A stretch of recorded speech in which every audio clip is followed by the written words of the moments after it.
안녕하십니까 여러분, 제간둥이 사이다 박준입니다. 이영림 춘천지검장 윤석열 탄핵 심판 절차를 존중하지 않고 또 이렇게 신속하다 해나 막 이렇게 하는 게 이토 히로부미를 사살한 안중근 의사를 재판한 일본인 재판관보다도 못하다 이렇게 얘기를 했는데요. 안중근 의사가 무슨 거짓말을 했습니까? 안중근 의사가 뭐 시간 끌려고 했습니까? 글쎄요, 이 정해진 배분된 또 시간에 맞게 이렇게 재판하는 거에 대해서 계속적으로 비판을 하고 이렇게 비난을 하는 게 뭐 어떤 의도로 갖고 하는 건지, 또 그게 유리한 건지 한번 따져봐야 될 것 같습니다. 적당한 비판인지요. 자, 오늘도 시원하고 재밌는 소식들로 여러분 출근길 함께 하겠습니다. 생방송 댓글 참여 많이 부탁드리고요. 박준의 뉴스 인사이다 지금 바로 시작하겠습니다.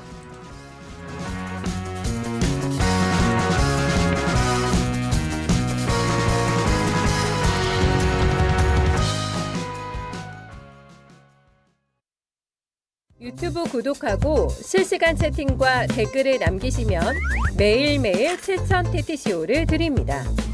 참여 방법은 통통물 어플을 다운로드하고 회원가입과 로그인을 해주세요. 마이페이지에서 나의 회원 고유 번호를 복사해주세요.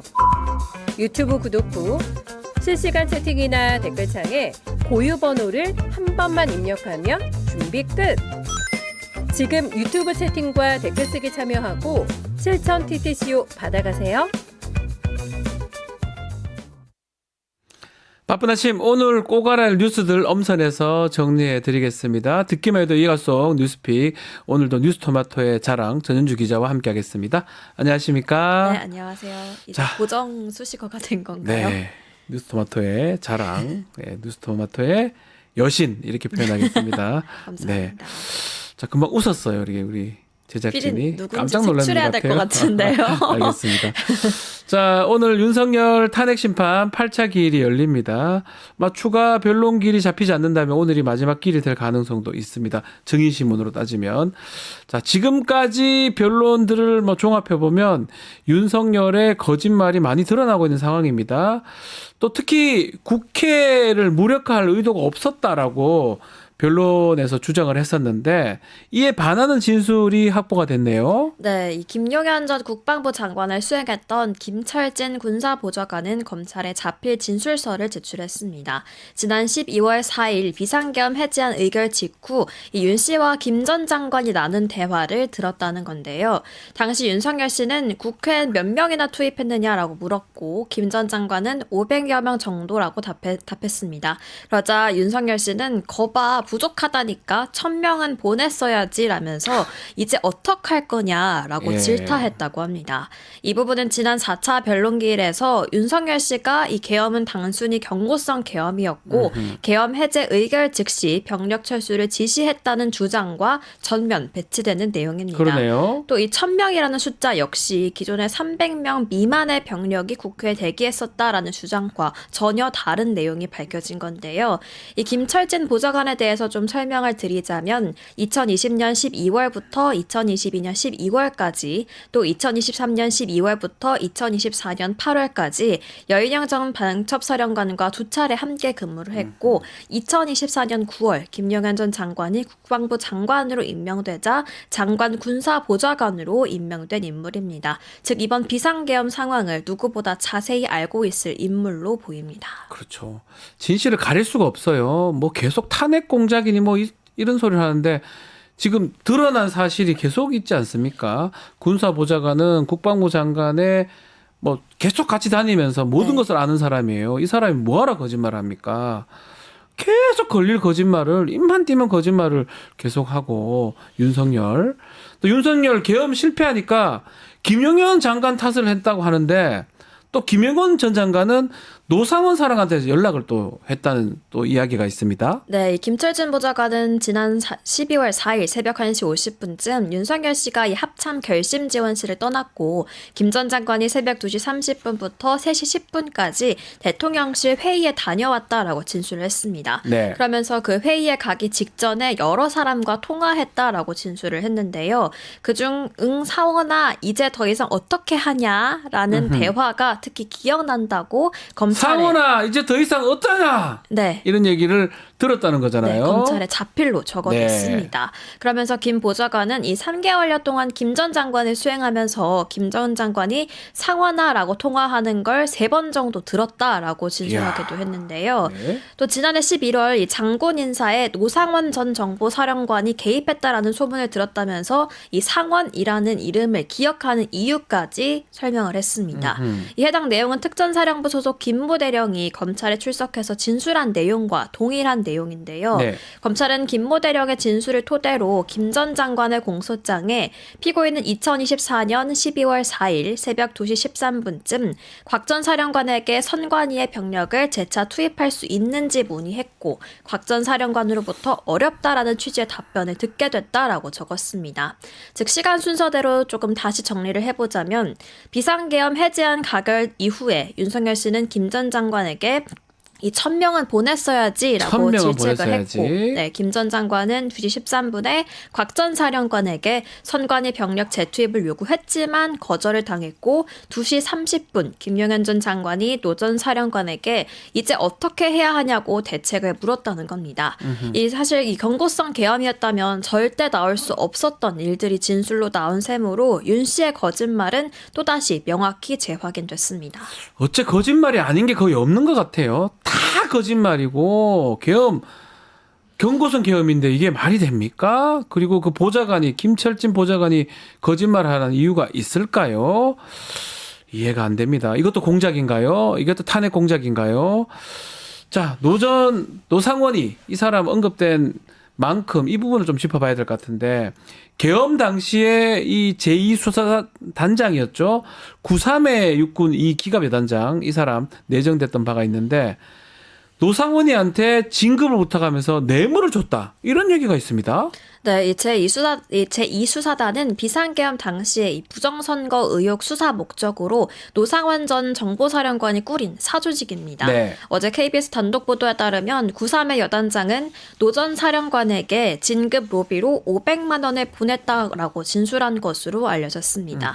그리고 지난해 11월 중순쯤 진급 일정을 앞두고 노 전 사령관이 구 여단장에게 김용현 전 장관님께 잘 말씀드렸다면서 우리 3회도 잘하면 내년 말에는 3스타도 될 수 있겠네 라면서 말했다는 겁니다. 예. 하지만 이후에 인사가 좀 수년이 됐고 노 전 사령관은 미안하다면서 기죽지 말고 장관님이 3회 너는 그 귀하게 쓰실 생각이 있다고 하시더라라고 말했다고 합니다. 네. 이후 구 여단장은 비상계엄 선포 이틀 전 밤에 노 전 사령관이 장관이 앞으로 3일에서 4일 이내에 너를 국방부로 파견 명령 내서 부른다고 하신다고 했다. 전화대기 잘해라. 이번이 마지막 기회다라고 말했다고 진술했습니다.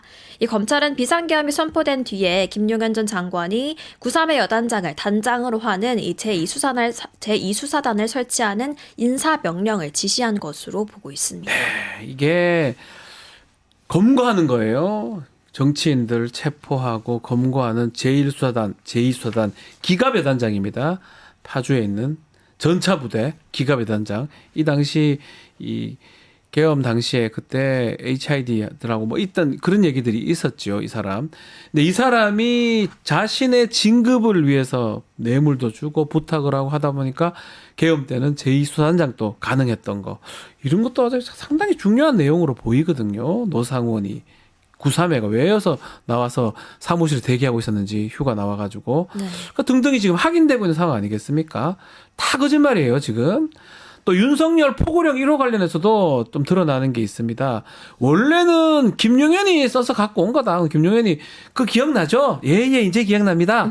라고 답변을 했던 걸로 보이는데 김철진 보좌관이 그 포고령 그거 봉투에 담겼는데 그 봉투에 대통령실이 적혀 있었다. 이런 말을 했네요. 네, 윤석열 씨는 이 위헌적 내용이 담긴 계엄 포고령을 김용현 전 국방부 장관이 작성했다라고 주장해 왔습니다. 네. 그리고 첫 변론기일 때 김용현 전 장관이 내가 썼다라면서 책임을 좀 떠안았고 윤 씨는 이 경고용 문건에 불과해서 포고령을 자세히 살피지 않았다라는 취지로 말해서 당시에 많은 사람들의 공분을 사기도 했었는데요.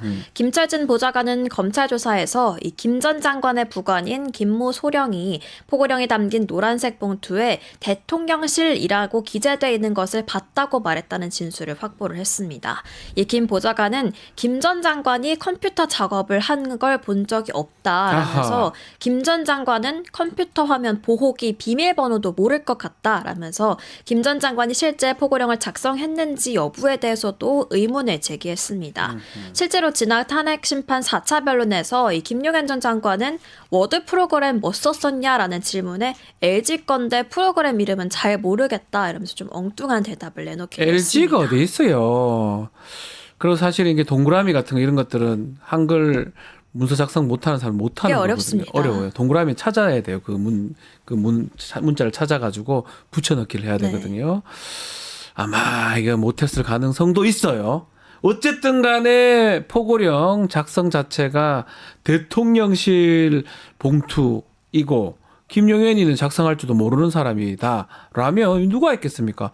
대통령실에서 했지요. 해놓고 김용현이 한 것처럼 하는 걸로 보이지 않습니까? 야, 이런 것도 거짓말로 드러나는 상황으로 보이는데요. 또 탄핵 심판에서 또 중요한 쟁점이 국무회의가 적법하게 열렸냐 이 부분인데, 신원식 전 안보실장이 지난 화요일 변론기를 나와서 얘기를 많이 했었는데 그 얘기가 있었어요. 국무회의 같은 것들을 소집해 놓고 장관 한 명씩 1대1 면담해서 좀 압박했다 이런 얘기가 있었네요. 네, 어제 JTBC 단독 보도에 따르면 이 윤석열 씨는 계엄 당일에 장관들이 급하게 대통령실에 도착하자 이 통상적으로 국무회의가 열리는 2층이 아니라 자신의 집무실이 있는 5층으로 한 명씩 불러들였습니다. 네. 1대1 면담으로 이 계엄의 중요성을 설명하면서 한 명씩 압박했던 것으로 보이는데요. 장관들은 계엄령 얘기를 듣고 저마다 강하게 반발했던 것으로 전해지고 있습니다.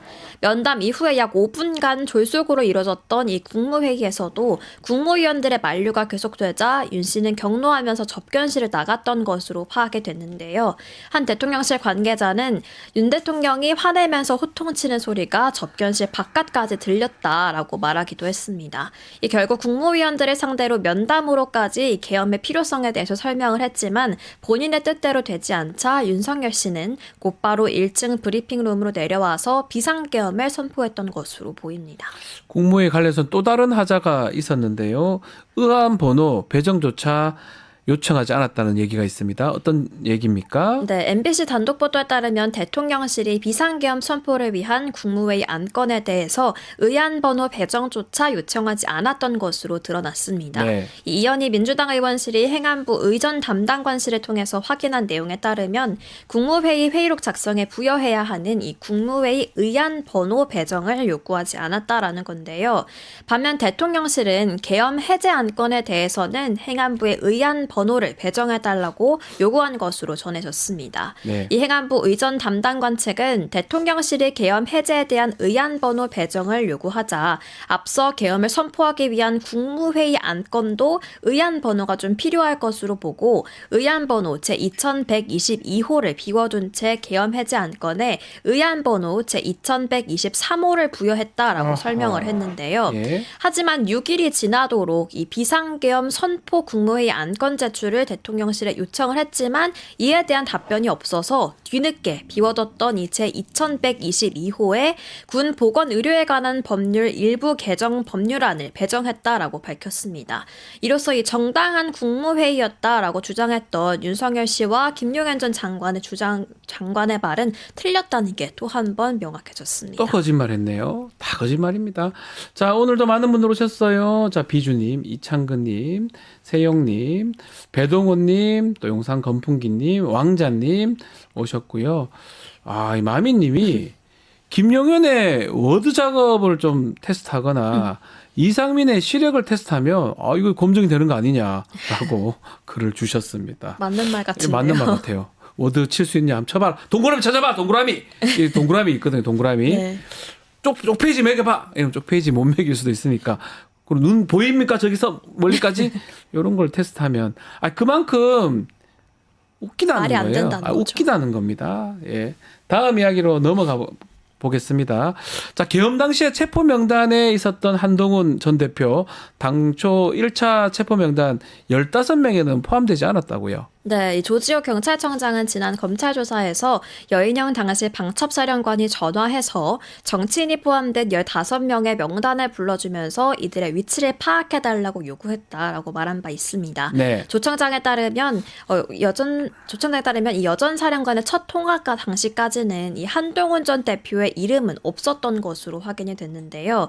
그런데 여전 사령관은 조청장에게 다시 전화를 걸어서 급한 목소리로 한동훈 추가입니다라고 말했다라고 진술을 했습니다. 한동훈은 추가된 거네요. 네, 두 번의 통화 모두 이 텔레그램 통화를 활용을 했었는데요. 조청장은 텔레그램 방이 사라져서 정확한 통화 시점은 모르지만 한동훈 전 대표가 계엄에 관해서 부정적인 입장을 밝힌 밤 10시 50분 직후로 추정하고 있습니다. 네. 즉 한 대표가 계엄을 반대하면서 1차 명단에 있지도 않았다가 방첩사가 이재명, 한동훈, 우원식 3명으로 좁힐 때는 그대로 있었다라는 게 확인이 됐습니다. 네. 자, 한동훈은 반대하니까 그때 추가된 거다. 이렇게 보이는 상황인데요. 또 방첩사의 체포조 운영 관련해서 김대우 당시 방첩사 수사단장입니다. 이 방첩사 중간 간부들한테 체포를 지시하면서 두 그룹으로 나눠서 순서대로 검거하라. 이런 지시가 있었다면서요. 네, 검찰은 방첩사 관계자들을 조사하면서 주요 인사 체포조 운용 관련 구체적 진술을 확보했습니다. 네. 방첩사 관계자에 따르면 체포 대상 14명은 두 그룹으로 분류를 해서 그룹별로 약 7명의 대상이 배정됐다라고 말했습니다. 구체적으로 1그룹에는 이재명 대표와 한동훈 전 대표, 우원식 국회의장, 정청래 법제사법위원장, 박찬대 민주당 원내대표 등 정치인들이 배정이 됐고요. 2그룹에는 조국 전 조국혁신당 대표, 김민웅 촛불행동 대표, 조혜주 전 중앙선거관리위원회 상임위원 등이 아하. 배정됐던 것으로 전해지고 있습니다. 예. 이 진술은 홍장원 전 국가정보원 제1차장이 여인영 전 방첩사령관과 통화하면서 적었다라는 메모 내용에 등장하는 이 축차 검거의 의미와 일치한다라고 볼 수 있는데요. 사람들도 비슷한 것 같아요. 김민우라고 적어놓고 동그랗게 쳐 김민웅. 예. 네, 맞습니다. 똑같네요, 거의. 네, 또 홍 전 차장 메모에 적힌 1조, 2조 축차 검거 후 방첩사 구금시설의 감금 조치 내용도 이 방첩사 중간 간부들이 받았다는 지시와 동일한 모습입니다. 네. 이로써 검찰은 이 체포조 운영을 관련해서 홍 전 차장 진술과 메모의 신빙성이 높다라고 판단하고 있는 것으로 보입니다. 네, 헌법재판소에서 거짓말한다 해가지고 위증죄로 처벌받지는 않을 것 같은데 이제 문제는 이게 다 형사재판에 갑니다. 네. 누구 말이 맞습니까? 다 드러납니다. 정말 조금만 지나가면 얘기했던 것들이 다 거짓말이 드러나고 있는데 오늘 이제 8차 변론길 열리니까요. 또 오늘은 또 어떤 거짓말을 또 하게 될지 한번 지켜보기로 하겠습니다. 자, 전현주 기자 감사합니다. 네, 고맙습니다. 저는 잠시 후에 용 가라사대로 돌아오겠습니다.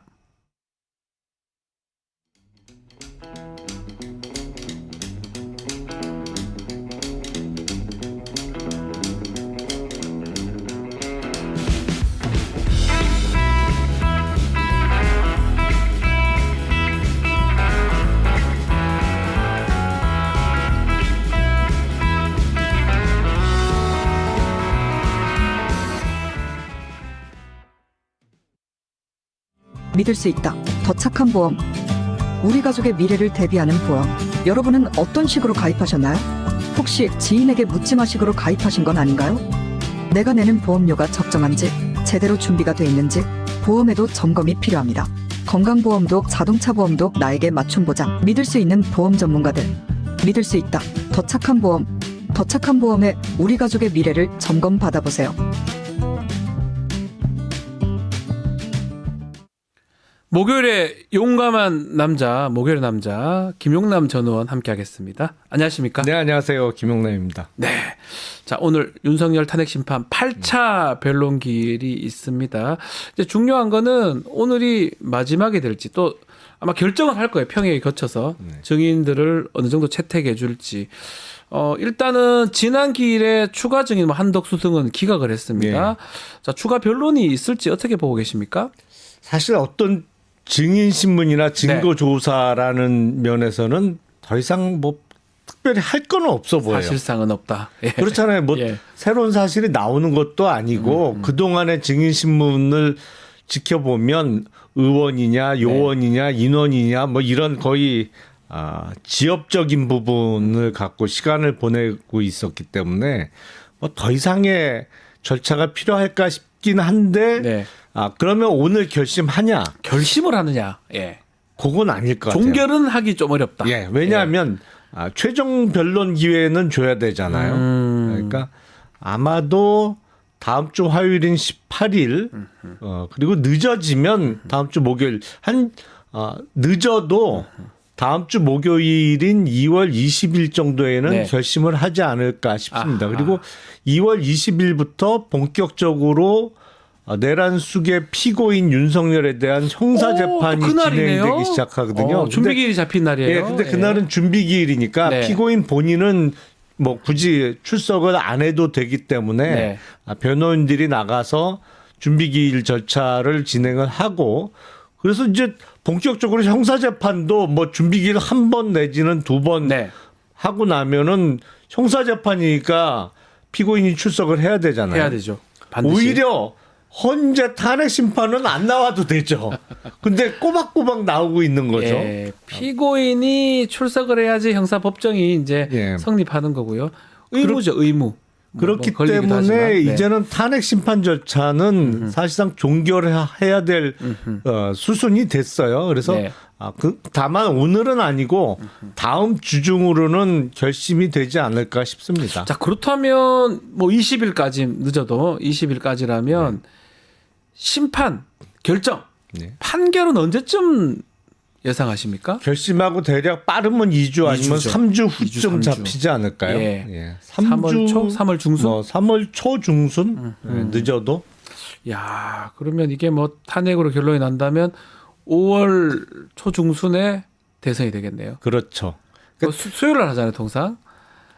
거의 초반의 예측이 맞는 것 같아요. 제가 뭐 이제 김영남 의원님 예. 제가 그때 얘기하면 들었던 바랑 똑같이 가시는. 그러니까. 2말 3초 얘기하셨어요. 그대로 말씀하셨어요. 그래서 벚꽃 대선 네. 얘기하시는 분도 있고 장미 대선 얘기하시는 분도 있는데 아마도 예. 벚꽃은 벚꽃이다. 지고 예, 장미는 장미. 피기 전이 될 그 무렵 가능성이 될 것이다. 예, 제일 높지 않을까 그런 말씀을 드렸는데 지금 뭐 그렇게 진행되고 있어 보입니다. 5월 7일 아니면 5월 14일 정도 뭐 될 그 가능성이 정도? 이렇게 네. 보이네요.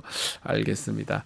자, 이 문제는 오늘 또 8차 변론길이 이제 열리는데 국민의힘이 지금 헌법재판소 때리기에 많이 열중하는 네. 모양새예요. 뭐 두 차례에 걸쳐 지도부가 방문하기도 하고 인치다 이래 주장도 하기도 하고요. 어떻게 봐야 됩니까? 그러니까 국민의힘도 어느 정도는 예상은 하고 있죠. 이거 예. 헌재에서 못 살아온다. 근데 다만 강성 지지층들을 보고 일종의 퍼포먼스를 계속 하고 있는 것이 아닌가 싶어요. 그러니까 강성 지지층으로부터 일단의 첫 번째 목적은 그 자신들이 욕을 안 먹는 거. 욕 안 먹는 거요? 예. 당신 뭐 하냐? 뭐 예. 그래서 뭐 퍼포먼스를 보여주는 거고. 두 번째는 그렇게 하는 게 곧 있을 대선을 앞두고 지지층을 결집시키는 효과를 내서 조금 대선에 유리하지 않을까라고 계산하고 있는 것 같은데 저는 계산 잘못하고 있는 것 같은데 이게 대선은 무조건 중도를 잡아야 중도층표를 되는데요. 많이 가져오는 사람이 이기는 건데 뭐 세 번째 이유를 따져보면 사실은 대선 승리와 국민의힘 지금 개별 현역 의원들의 이해관계는 또 다를 수 있죠. 저도 된다 이 말이신가요? 혹시 그러신가요? 아니 그러니까 대선은 지더라도 당내에서 네, 총선이 나중에 그렇죠. 본인의 입지를 공고히 하는 게 본인한테는 더 유리할 수가 이건 있죠. 사실 국민의힘 뭐 따질 것도 민주당도 그럴 수도 있었어요. 사실은. 아니, 사실은. 정당이 다 그럴 수밖에 없잖아요. 아니, 그 정치인들 특히 현역 국회의원들은 본인 내가 일단 기준에서 되고. 그렇죠. 내가 모든 되고. 걸 판단하지. 네. 당의 승리, 대선 승리는 그 다음, 다음이니까. 부차적인 목적이죠. 그러니까 그러고 딱 생각해 보면 지금 굳이 이게 윤석열 편드는 게 맞고 헌법재판소 잘못됐다고 말하는 게 오히려 유리하다고 이렇게 판단한 것 같네요. 본인 기준으로 봤을 그렇죠. 때는. 네. 근데 저는 냉정하게 헌법재판소 이 재판관들이 계속 그런 어떤 공격을 받으면 사실은 저도 뭐 변호사 하다 보면 법원을 공격하지는 않거든요. 어지간하면 사법부나 헌법재판소도 뭐 그런 기능을 하고 있기 때문에 그게 불리할 거라고 법조인들은 알고 있을 건데 그럼에도 불구하고 저렇게 하는 게 참 어제 그 춘천지검장 그 보셨습니까? 예. 일본 재판관하고 또 비교를 하면서 못한다고 그런 또 얘기까지 하더라고요. 거기는 저는 어제 이름을 처음 들어봤어요. 비슷하지 않습니까? 아니요, 그거 보니까 사법연수원 30기던데. 아, 나이가 좀 많은군요. 예. 30기니까 뭐 개 중에 꽤 아는 검사장들도 있는데 네. 뭐 조금 기수 차이가 나서 그런지 어제 이름을 처음 들어봤는데 저도 처음 봤습니다. 논리가 좀 이상하던데요. 아, 그러니까 법조인 논리면 뭐 좀 경청을 할 건데 안중근은 1시간 넘게 했는데 왜 윤석열 안 주냐? 이게 말이 됩니까? 아, 그럼 최후 진술 2시간 하라 그러죠. 아니, 뭐. 하루 종일 하라 그래요. 2시간 기회 주지 뭐. 아, 그러니까 안중근도 최후 진술을 그렇게 한 거잖아요, 사실은. 예. 안중근 의사도. 아, 저는 참 법조인이라면 좀 맞는 말을 글을 쓰든가. 아니, 그러니까 아직 최후 변론은 하지도 않았는데 네. 진짜 헌재에서 뭐 시컨 하고 싶은 얘기 해봐라. 네. 뭐 오후 다 비워줄 테니까 한번 해봐라. 못할걸요. 근데 하면 될 그거 거지. 하라고 하면 그거 이게 참 납득하기가 좀 어렵습니다. 근데 문제는 이제 이렇게 계속 하는 게 불복하려고 뭔가 빌드업하는 거 아닌가 이런 그렇죠, 분석도 있거든요. 사실은. 예. 헌법재판소에서 결정이 나더라도 안 믿겠다. 문영배 재판관 한 거 아니냐. 뭐 등등의 얘기를 하면서 지난번에 서부지법처럼 폭동이 또 일어날 가능성도 있는 거 아닙니까? 지금 일부 커뮤니티 사이트에서 그런 얘기를 막 올리고 하는 사람들이 있죠. 근데 절대 일어나서는 안 될 일들을 그냥 겁 없이 입에 올리고 있는데 네. 지금 서부지법 습격 사건으로 한 60명이 넘게 구속이 네. 됐잖아요. 제가 보기에는 그중에 상당한 인원은 실형을 면치 못할 텐데 그래서 아마 뭐 실제로 할까라는 의심도 듭니다만 만약에 그런 일이 일어나면 안 되잖아요. 우리나라 최고 사법기관인데 네. 그래서 경비나 이런 것도 철저히 해야 될 거고 이게 보면 이게 앞뒤가 안 맞는 거예요. 스스로를 보수라고 지칭하면서 뭐 법원을 습격하고 헌재를 때려 부시자 이런 얘기를 하면 그거 자체가 말이 안 맞는 거거든요. 보수는 기본적으로 기본 질서에 대한 지키는 존중이에요. 거예요. 예. 지키는 게 보수잖아요. 기본 질서에 대한 존중 위에 점진적인 변화를 꾀하는 이게 보수지. 기존 질서의 핵심이 헌법과 법 질서가 핵심인데 그걸 깨부시자.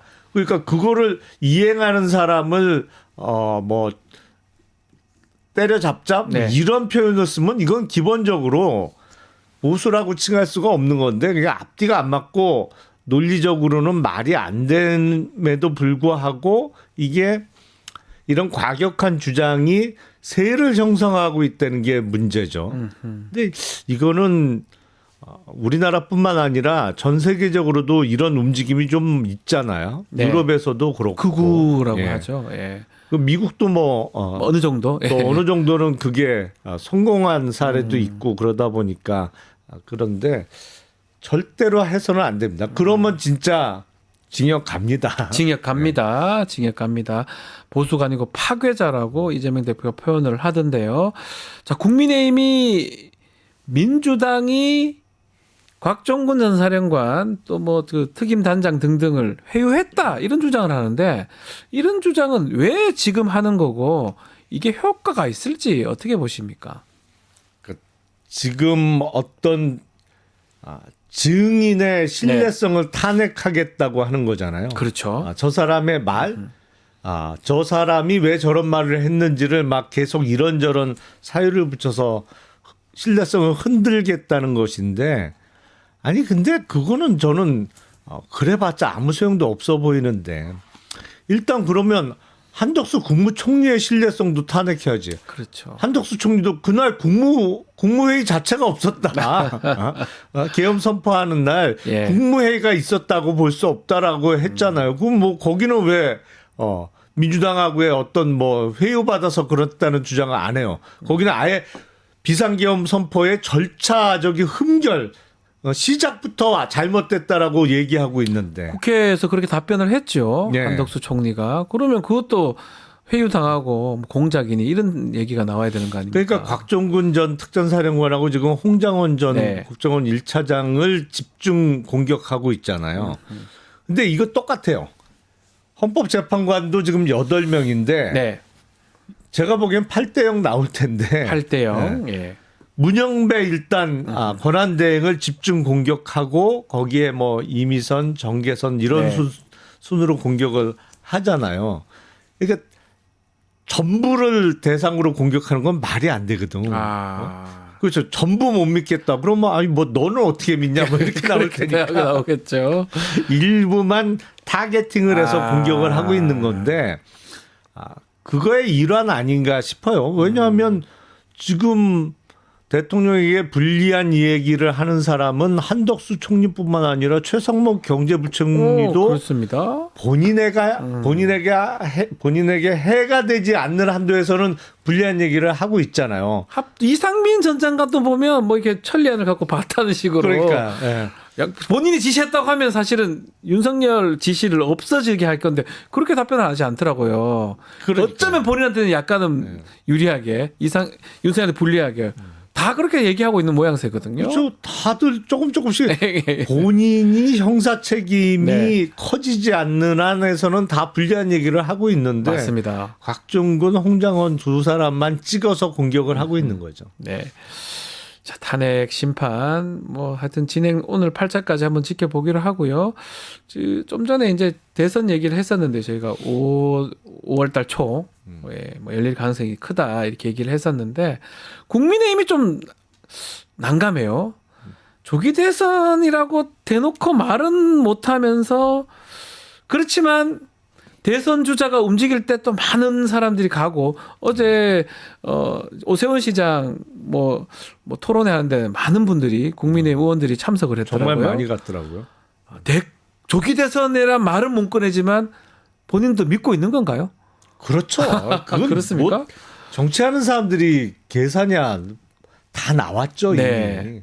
그러니까 지금 유력한 대선 주자가 될 수 있는 사람한테 이른바 눈도장을 한 번이라도 더 찍기 위해서 그렇게 거의 소속 의원의 절반 가까운 사람들이 토론회를 갔는데 네. 근데 토론회 가보시면 알지만 처음에만 바글바글해요. 한 10분, 20분 지나면 한 명씩 나가서 나중에 그러니까, 아무도 없습니다. 네. 그러니까 예를 들어서 오세훈 시장이 예. 어제 축사를 했다고 하는데 처음에는 막 이 사람 저 사람 뭐 어마어마하게 많죠. 근데 오세훈 시장이 만약 축사를 하고 그 자리를 이석하잖아요. 그러면 싹 빠져나가요. 그 토론회 내용에는 관심이 없거든 다들. 참여해서 눈도장 찍는 거네요. 어쩌면. 그렇죠. 이야, 결국은 그래서 저는 방송할 때 이제 국민의힘 쪽 그 패널들한테 조기 대선 가능하냐고 물으면 그것도 난감해하더라고요. 가능하다고 할 수도 없고 그러면 탄핵이 맞다는 거니까. 그러니까 그거를 답변하기가 좀 어려운 것 같아요. 그렇죠. 그래서 그게 지금 정치적으로 어마어마하게 위기에 빠진 사람이 홍준표 대구시장이잖아요. 네. 그러니까 어쨌든 형식적으로 탄핵 반대야. 탄핵 안 된다. 그런데 하는데 대선 준비하시죠. 대선은 제일 먼저 언급을 했단 말이에요. 내가 뭐라고 그랬더라. 짐 싸서 뭐 떠날 수 있다. 뭐 이러니까 대구를 떠나서 서울로 올라가서 뭐 그게 대선 치른다는 얘기인데 네. 그러다 보니까 지금 이른바 보수층에서 어떤 때는 3등 나오더라고. 3등. 네, 많이 쳐져요. 네. 원래. 그러니까 김문수 장관이 뭐 월등한 1위, 어떤 여론조사 보니까 2등이 또 유승민 전 대표, 네. 그리고 3등쯤 뭐 오세훈, 그리고 홍준표. 오세훈 뭐 이렇게 홍준표 이런 순으로 3등 이하로 밀리는 양상인데 네. 다들 그 학습 효과가 있는 거죠. 그러니까 자기 입으로 조기 대선은 얘기 못해요. 하지만 말은 못하지만 네. 밑에서 발은 열심히 움직이고 있는 움직이는 백조인가? 백조는 뭐 우아하죠. MB 전 백조는 아닌 것 대통령 같고. 예방을 또 했다고 합니다. 이것도 대권 행보라고 봐야 되는 거죠? 사실은 그렇죠. 예. 전직 대통령 특히 자당 출신의 전직 대통령을 이렇게 예방하는 거는 사실 대선 주자들의 루틴이잖아요. 네. 유승민 전 의원 같은 경우도 이해창 총재를 또 만난다고 얘기를 하고 아마 뭐 조기 대선을 다들 인정하면서 빨리빨리 움직이는 모양새다. 뭐 이렇게 보입니다. 국민의힘이든 민주당이든. 자, 이 상황에서 민주당 어제 명태균 특검법 법사위 상정이 됐고요. 뭐 특히 또 오늘 아마 19일 날 긴급 현안질이 열리면 명태균이 증인으로 나올 수도 있다고 하는데 네. 어떻게 보십니까? 명태균 특검법. 명태균이 또 국회에 나오면 어떻게 되는 겁니까? 사실은 이제 네. 김건희 특검법의 한 부분이었죠. 원래는요. 명태균 관련 부분은. 예. 근데 김건희 특검법이 계속 거부권 행사로 좌초되면서 그러면 이 부분이라도 하자 그래서 명태균 부분만 떼어내서 특검법을 추진하고 있는 건데 네. 특검법 그동안 계속 뭐 발의, 본회의 통과, 근데 거부권 행사, 재의결 폐기 이게 반복됐습니다만 이 정부 들어서 3년 동안 특검이 정말로 된 적은 한 번도 없어요. 네. 그렇잖아요. 특검은 이 정부에서는 없었어요. 네. 이제 한 번은 할 때 된 거 아닌가 싶어요. 그리고 명태균 씨가 아마 구속된 게 제 기억으로는 11월 15일 정도 됩니다. 맞습니다. 11월 15일 그리고 12월 3일 날 계엄 때 기소가 된 됐죠. 거예요. 그러니까 지금 구속된 지가 벌써 석 달이 네. 된 거잖아요. 근데 뭐 본인이 처음에 구속영장에 들어가 있던 범죄 사실, 정치자금법 위반이나 뭐 공천 관련해서 돈 받았다는 건 이미 기소가 됐는데 네. 그거는 명태균 게이트의 정말 요만한 부분이단 말이죠. 그거 사실 관심도 없어요. 무슨 지방선거 출마 희망자로부터 네. 돈 받았다는 거 누가 관심 있어요. 그 그러니까요. 돈 줬다는 사람 이름도 아무도 모르고 알지 못하는 사람인데요. 그건 관심 없어요. 네. 근데 총선과 지방선거에서의 공천 개입 부분 그리고 창원 국가산업단지의 지정 등 비롯한 국정 개입 네. 뭐 그리고 여론조사를 조작했느냐 그리고 그 조작한 여론조사가 어떻게 활용됐느냐 뭐 이런 게 국민들이 관심을 갖는 부분이잖아요. 근데 이 부분에 대해서 구속된 지 지금 석 달이 됐는데 수사가 뭐 어떻게 진행된 건지 진척은 되고 있는 건지 이런 방구 얘기가 없단 말이죠. 그러니까요. 그러니까 창원지검에서 지금 완전히 함흥차사예요. 그 주요 관심 부분에 있어서는 그럼 이 정도면은 뭐 검찰 수사도 기간적으로는 충분히 주어졌었고 근데 수사 결과가 안 나오고 있으니 특검을 할 때가 됐죠. 상황상. 네. 그리고 그게 정치적으로 민감할 수밖에 없는 사안이기 때문에 특히 이게 대통령 부부와 관련된 거 그리고 주요 정치인과의 연관성이 있을 수밖에 없는 그렇죠. 사안이기 때문에 전형적으로 그런 사안에 대해서 특검하라고 우리가 특검 제도를 도입해 놓은 거잖아요. 그러니까 특검의 필요성은 매우 큰데 글쎄 모르죠. 또 거부권 행사가 어느 정도는 예상은 되죠. 지금까지의 행태로 봐서. 어떻게 보면 또 300이 필요한 거잖아요. 거부권 행사되면 재표결해야 되고 그 가능성은 어떻습니까? 통과의 가능성? 근데 이제 200이 필요한 거지. 말 잘못했어요. 네. 200이. 300명 중에 200. 3분의 2. 네. 예, 200이 필요한 건데. 근데 본회의야 통과될 거고 네. 거부권 행사하고 나서 재의결할 때는 무기명 투표잖아요. 근데 무기명 투표에 누가 가를 찍고 누가 부를 찍을지는 아무도 모르는데 이른바 명태균이라는 이런 이슈가 특히 국민의힘의 많은 대선 주자, 잠재적인 대선 후보군과 관련이 있을 수가 있단 말이죠. 네. 근데 관련이 없는 쪽으로 보면 이거 뭐랄까요?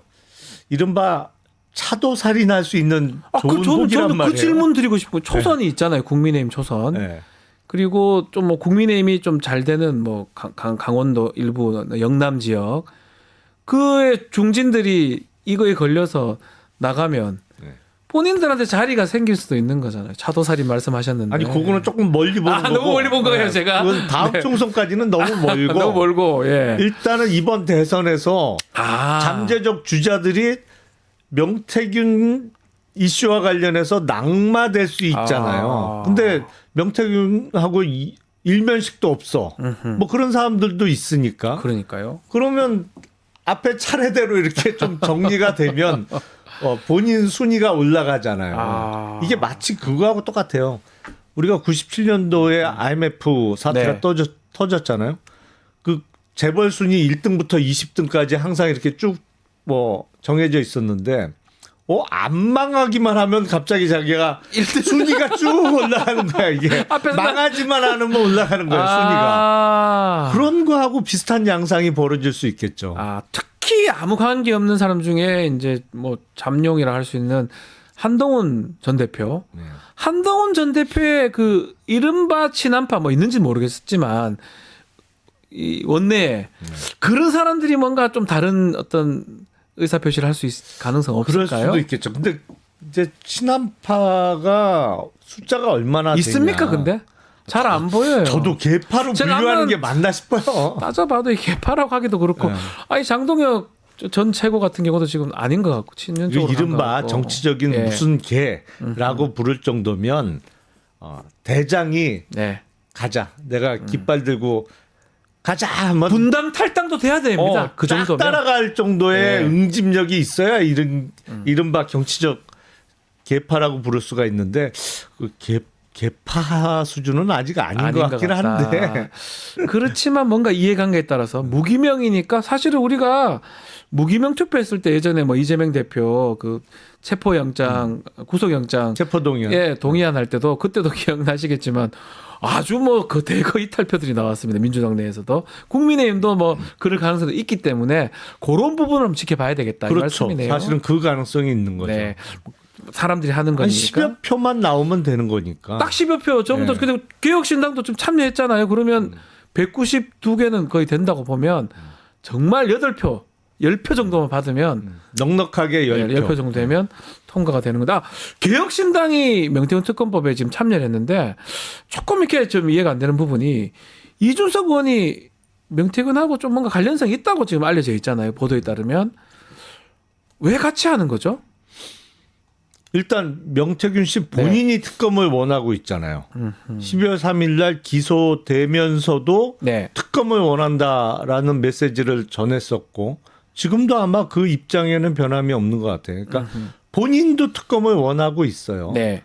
그리고 특검을 반대하면 좀 이상하지 않나요? 특검 반대. 그러니까 특검 반대한 자가 뭐 네.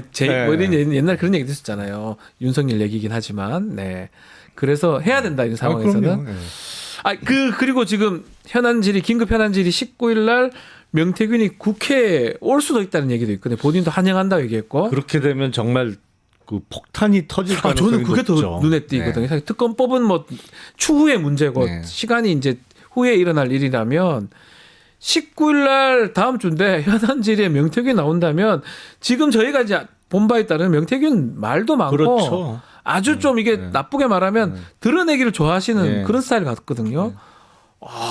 그러니까 지금 계엄 때문에 본인에 대한 그 관심이 많이 줄었었잖아요. 많이 줄어드니까.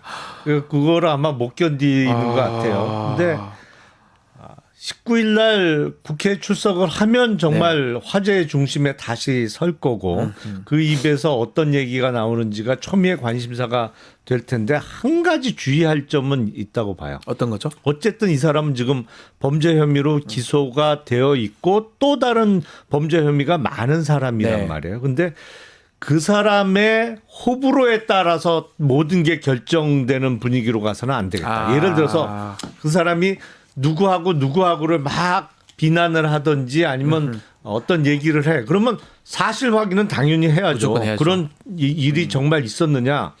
어떤 정치인이 네.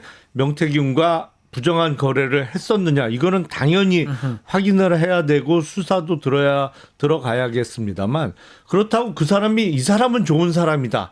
아니면 어떤 사람에 대해서는 아예 언급을 안 한다고 해서 그러면 아무 문제가 없는 거냐. 그건 아니잖아요. 그러니까 어떤 범죄 혐의자의 입에만 의존해서도 안 된다. 근데 다만 얘기가 나오면 그 부분은 당연히 확인을 해봐야죠. 저 사람이 나오는 게 뭐 공익보다는 본인 이익 아닐까요? 그렇죠. 지금 감옥에 있는 게 힘들기도 하고 정말 많은 범죄들이 또 자기한테 앞에 준비되어 있기 때문에 기소될 수도 있기 때문에 뭐 만약에 그 민주당한테 공익제보 뭐 이런 등등의 어떤 본인의 이익도 아마 관련성이 저는 있다고 보거든요. 그럼요. 당연하죠. 당연하죠. 그런 상황에서 모든 말을 명태균 말이 다 맞다. 그거 끌려갈 필요는 없다는 거죠. 필요한 것만 하면 되죠. 명태균 게이트가 9월 초에 터졌는데 네. 그 이후로 한동안은 사실은 대통령 부부에 대해서는 우호적인 발언들을 이어갔었잖아요. 맞습니다. 중간중간에 뭐 폭탄성 발언도 던지기는 했습니다만 기본적인 입장은 거의 구속이 확 실시되기 직전까지만 해도 맞습니다. 본인의 구명을 위해서 사실은 은폐하는 듯한 발언들을 분명히 했었단 말이죠. 그러니까 명태균 씨 말을 다 믿지 말자. 하지만 입에서 나오는 얘기를 확인은 분명히 해야죠. 해봐야 된다. 그래서 중요한 상황인데 마지막으로 이 12월 3일 날 그날이 명태균이 기소된 날이에요. 그래서 결국 이 내란 계엄을 이렇게 하게 된 이유가 이 명태균 때문에 아니냐 이런 얘기가 계속 나오고 있거든요. 그 부분까지도 확인이 좀 될까요? 명태균 씨 입을 통해서는 뭐 본인이 알고 네. 있는 사실에 대한 것은 나오겠죠. 예를 들어서 그때 황금폰을 뭐 야당에 주려고 했다. 네.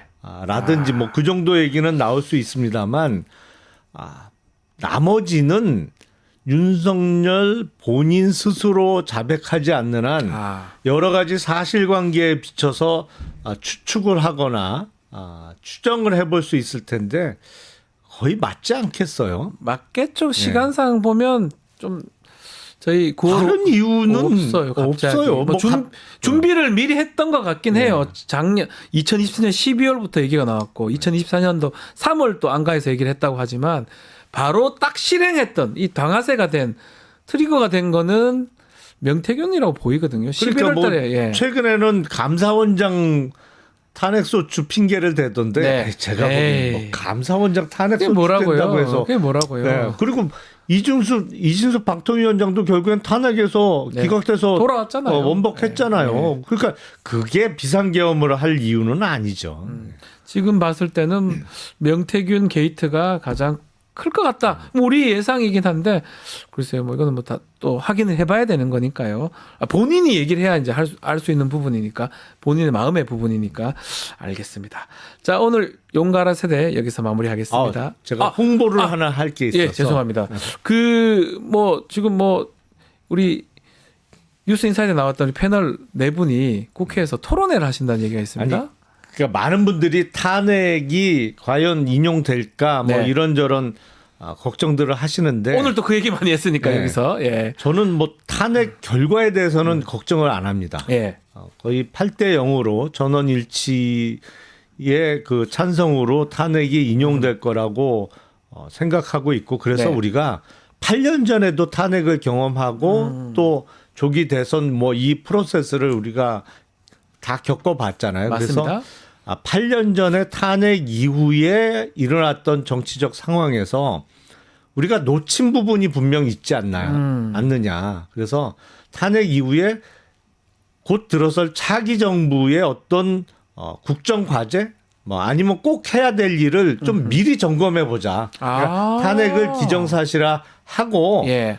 그런데 탄핵 인용되면 60일 이후에 대선이 60일 이내에 대선이 치러지고 뭐 당선 즉시 이제 임기가 시작하는 거니까 그러니까요. 이거는 보궐선거니까. 예. 근데 인수위 같은 게 없잖아요. 그렇죠. 바로 인수위 바로 해야 과정이 됩니다. 없죠. 그러니까 바로 해야 됩니다. 미리미리 좀 준비하자. 그래서 제가 경제 예. 개혁 파트를 맡고 네. 진종대 전 의원님이 안보 군사 파트를 안보겠죠. 맡고 그리고 네. 신진규 변호사가 정치 그리고 박영식 앵커가 언론 각 분야별로 개혁 과제를 좀 미리 선정해서 토론해 보자라는 의미에서 매우 의미가 예. 있네요. 2만 기억하시면 됩니다. 그러니까 뭐죠? 2월 22일 2시입니까? 오후 2시. 이게 정치적인 의미는 전혀 딱 없어요. 봐도 그러면 이야기하는 거 국회의원 회관 제2 세미나실이지 제1 세미나실이네요. 근데 그 1세미나실이 좀 넓거든요. 더 크군요. 네, 많은 네. 분들을 모시기 위해서. 네. 그래서 시간 되시면 그날 토요일 오후 2시니까 네. 의원회관 1세미나실로 많은 분들이 좀 참석해 주셔서 네. 우리가 다가오는 차기 대선을 준비하는 데 있어서 또 차기 정부가 놓치지 말고 꼭 해야 될 부분을 논의하는 데 있어서 많은 분들이 좀 지혜를 모아주셨으면 합니다. 매우 미래지향적이고 아주 좋은 토론회가 되지 않을까 생각이 듭니다. 우리 뉴스토마토에서 우리 저 뉴스 인사이다에서 엄청 아끼는 네 분의 유명 우리 패널들이 다 나와서 얘기를 하니까요. 2월 22일 오후 2시 국회 제1세미나실입니다. 많은 관심 부탁드리겠습니다. 자, 오늘 말씀은 여기까지 듣겠습니다. 김용남 의원님 감사합니다. 네, 고맙습니다. 저는 잠시 후에 이슈 3합으로 돌아오겠습니다.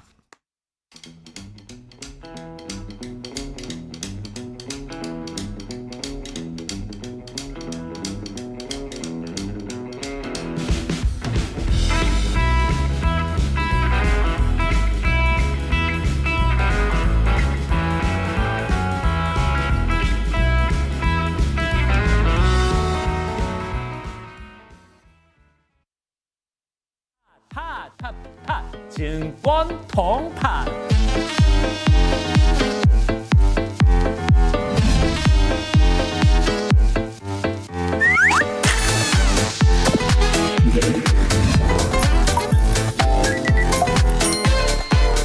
매일 낮 12시에 많은 참여 바랍니다. 동갑내기 변호사 셋이서 풀어보는 정치와 법 이야기 시간입니다. 이슈 3합 김필성 변호사 또 신유진 변호사 두 분 함께 하겠습니다. 안녕하십니까? 안녕하세요. 네. 다들 이렇게 제가 동갑내기라고 하면 가끔씩 제가 얘기를 하는데 네. 안 믿기도 합니다. 아, 좀 이유는 뭐냐면 김 변호사님과 저하고는 뭐 비슷하다고 보는데 우리 신 변호사님이 너무 동안이시다. 아닙니다. 그런 얘기들이 많습니다. 그런 얘기 많이 들으시죠? 그런 얘기는 잘 모르겠어요. 저희하고 비추어 보면 많이 차이가 나 보이는데 어떻게 당신들이 동갑이냐? 화장빨입니다. 아유 네, 저희도 화장실 하고 들어왔는데 아유 하여튼 네. 부럽습니다. 젊어 보여서 뭐, 시술의 결과입니다. 어떤 분은 한 10살 차이 난다. 그거 동갑이다. 이렇게 계속 얘기를 하긴 합니다. 네, 알겠습니다. 다양한 시술의 결과입니다. 그 말씀 여러분. 안 하셔도 네. 됩니다. 네. 자, 우리 이슈 3합 공식 질문 먼저 들어가겠습니다. 한 주 동안 좀 관심을 가졌던 정치 이슈나 뉴스 어떤 게 있었을까요? 네, 저는 이재명 대표 재판에서 재판부가 검찰에게 아하. 도대체 허위 사실 위반 공표죄 허위 사실 공표죄 아닙니까? 어제 나온 뉴스네요. 네, 어제 네. 길 열렸죠. 그런데 그 허위 사실로 발언된 그 문장이 뭐냐 특정해 달라. 아하. 그러니까 최초의 시작은 뭐 김문기를 몰랐다. 그 발언에서 시작된 건데 뭐 김문기를 몰랐다라는 것 어떻게 사람의 인식을 갖고 처벌하느냐 이제 네. 그런 얘기가 나오니까 검찰이 교유행위라는 거를 끌고 나와서 행위로 처벌해달라라고 했는데 그렇다면 도대체 어떤 문장이 허위 사실에 대한 발언이냐 검찰의 해석에 대한 것이 아니냐 뭐 쭉 발언을 늘어놨는데 다 늘어놓을 수는 있다. 그러면 이 중에서 도대체 허위 발언이 뭔지 그거를 좀 특정해달라라고 했는데 검찰이 반발을 하면서 네. 그 다 들어있다. 그 안에 다 들어있는 말이다. 라고 했는데 그러니까 다 쓰는 건 좋은데 그 중에서 허위 발언이 뭔지 문장으로 특정하지 않았지 않냐. 그 부분을 좀 명확해달라라고 했는데 더 큰 거는 네. 밑줄 꺼달라 했어요. 그렇습니다. 허위라고 생각되는 네. 부분, 네. 공소장에 썼던 부분 밑줄을 그어서 달라라고 네. 재판부에서 그런 얘기를 했습니다. 그러니까요. 그러니까 이 1심 재판부의 판단도 네. 내가 보기에 이렇다면은 뭐 김문기를 알았다 몰랐다 이거 자체는 뭐 그래 무죄 그렇지만 김문기를 몰랐다라는 것을 보니 뭐 김문기랑 가서 뭐 해외 가서 골프를 친 적이 없다 이런 취지 이런 해석이 되는데 이렇게 들릴 수 있다 일반인들에게 그렇다면 이건 허위 발언이다. 허위 발언이다. 라고 했고 그렇게 논리 전개한 거죠. 예, 그러니까 이걸 해석하면 안 되지 않습니까? 어떤 사실에 관한 어떤 발언이 정확하게 문제가 되는지를 밝혀라라는 것이고요. 그리고 백현동 관련해서도 도대체 이게 공소장에 기재된 거랑 판결문에 기재된 판결 사실이랑 좀 다른데 이 부분에 대해서도 좀 명확히 해달라. 이렇게 재판부가 요구를 했다. 이게 26일 날 변론이 하나 더 있고 그날 네. 종결할 것 같아요. 네. 빨리 진행돼서 뭐 국민의힘에서는 뭐 신이 나 있던데 우리 지금 신준 변호사 말씀처럼이라면 신날 이유가 별로 없어 보이는 상황이네요. 지금 재판부가 조금 1심하고는 달리 보는 듯한 뭐 느낌이 드네요. 그게 이제 제가 알고 있기로는요. 지금 저기 말씀하신 그 내용들이 1심에서 변호인들이 주장했던 내용들. 그대로 지금 저도 그렇게 알고 있습니다. 예, 주장했던 내용인데 거기에 대해서 1심 재판부가 판단을 하지 않았던 부분 제대로 판단하지 않고 그냥 이렇게 부분이잖아요. 임상으로 갔던 거거든요. 예, 했던 건데 느낌으로 갔던 거. 예, 근데 뭐 아시겠지만 특히 이제 허위 발언 또는 뭐 명예훼손, 네. 뭐 모욕 이런 것들이 문제되는 경우에는 말 그대로 말씀하신 밑줄 그어서 내거든요. 네, 어느 그렇죠. 부분이 당연히 그렇게 허위다라는 걸 특정해서 내는 게 그렇게 해야 돼요. 예, 공소장 쓸 때부터 기본입니다. 그래서 사실 이제 공소장이나 이런 데서 어느 부분이 그 허위 발언인지 특정하지 않았으면 공소장 자체에 문제가 있었던 거고 그걸 지적을 했던 건데 그거를 이제 2심에 가서 지금 그러니까 2심에 지금 재판부가 뭐 그 이야기를 하는 것이 뭐 2심 재판부가 이상하다 이게 아니고 네. 원래 실무가 그렇게 됐던 건데 일부 1심에서 그게 안 됐던 거예요. 그러니까 그걸 지금 짚어달라고 얘기하는 거예요. 어떻게 달리 좀 판단될 여지가 있어 보입니까? 어떻게 보십니까? 최소한 예. 1심 재판부의 그 판단 자체가 그 판결문을 봤을 때 납득할 수 없었던 저도 부분이었거든요. 그렇습니다. 예. 도저히 납득할 수 없는 부분인데 이것을 과연 어떻게 2심 재판부가 그렇게 뭐 속전속결로 풀어갈 것이냐라고 의문이 들었었는데 최소한 이 부분에 대해서는 명확히 해달라라고 했으니 그러면 검찰이 정확하게 문장으로 한번 구사를 해서 지적한 발언 자체만으로 판단을 받아보는 것. 저는 이것만으로도 의미가 있다. 도대체 무슨 뭐 어디 가서 10원 한 장 누구에게 손해를 끼친 적이 없다 이런 발언을 했습니까? 아니면 뭐 구약을 다 외운다 이런 발언을 했습니까? 그거는 구약을 줄 거면 돼요. 허위 발언. 10원짜리 받은 적 그거는 허위잖아요. 네. 아유 허위잖아 네. 허위잖아요. 사실은. 그렇잖아요. 근데 여기는 전체적으로 다 허위라는데 어디가 정확하게 허위냐. 자 그리고 마지막 변론길에 정준희 교수가 증인으로 채택이 됐더라고요. 정준희 교수는 일단 네. 이 자체에 대해서 이제 어떻게 보면 이재명 대표 측에서 양형 증인으로 이거는 만약에 재판부가 뭐 다 사실관계에서 어떻게 판단하지 간에 네. 판단하더라도 이 양형에 대해서는 부당하다. 그러니까 이 양형을 다시 한번 고려해달라라는 양형 증인으로 일단 신청을 했는데 그걸 받아들여서 양형 증인으로 채택이 된 겁니다. 100만 원 밑으로 나오면 이제 사실 선거하고 상관이 없으니까 아마 그런 의미가 있지 않을까 생각이 듭니다. 좀 지켜보기로 하고요.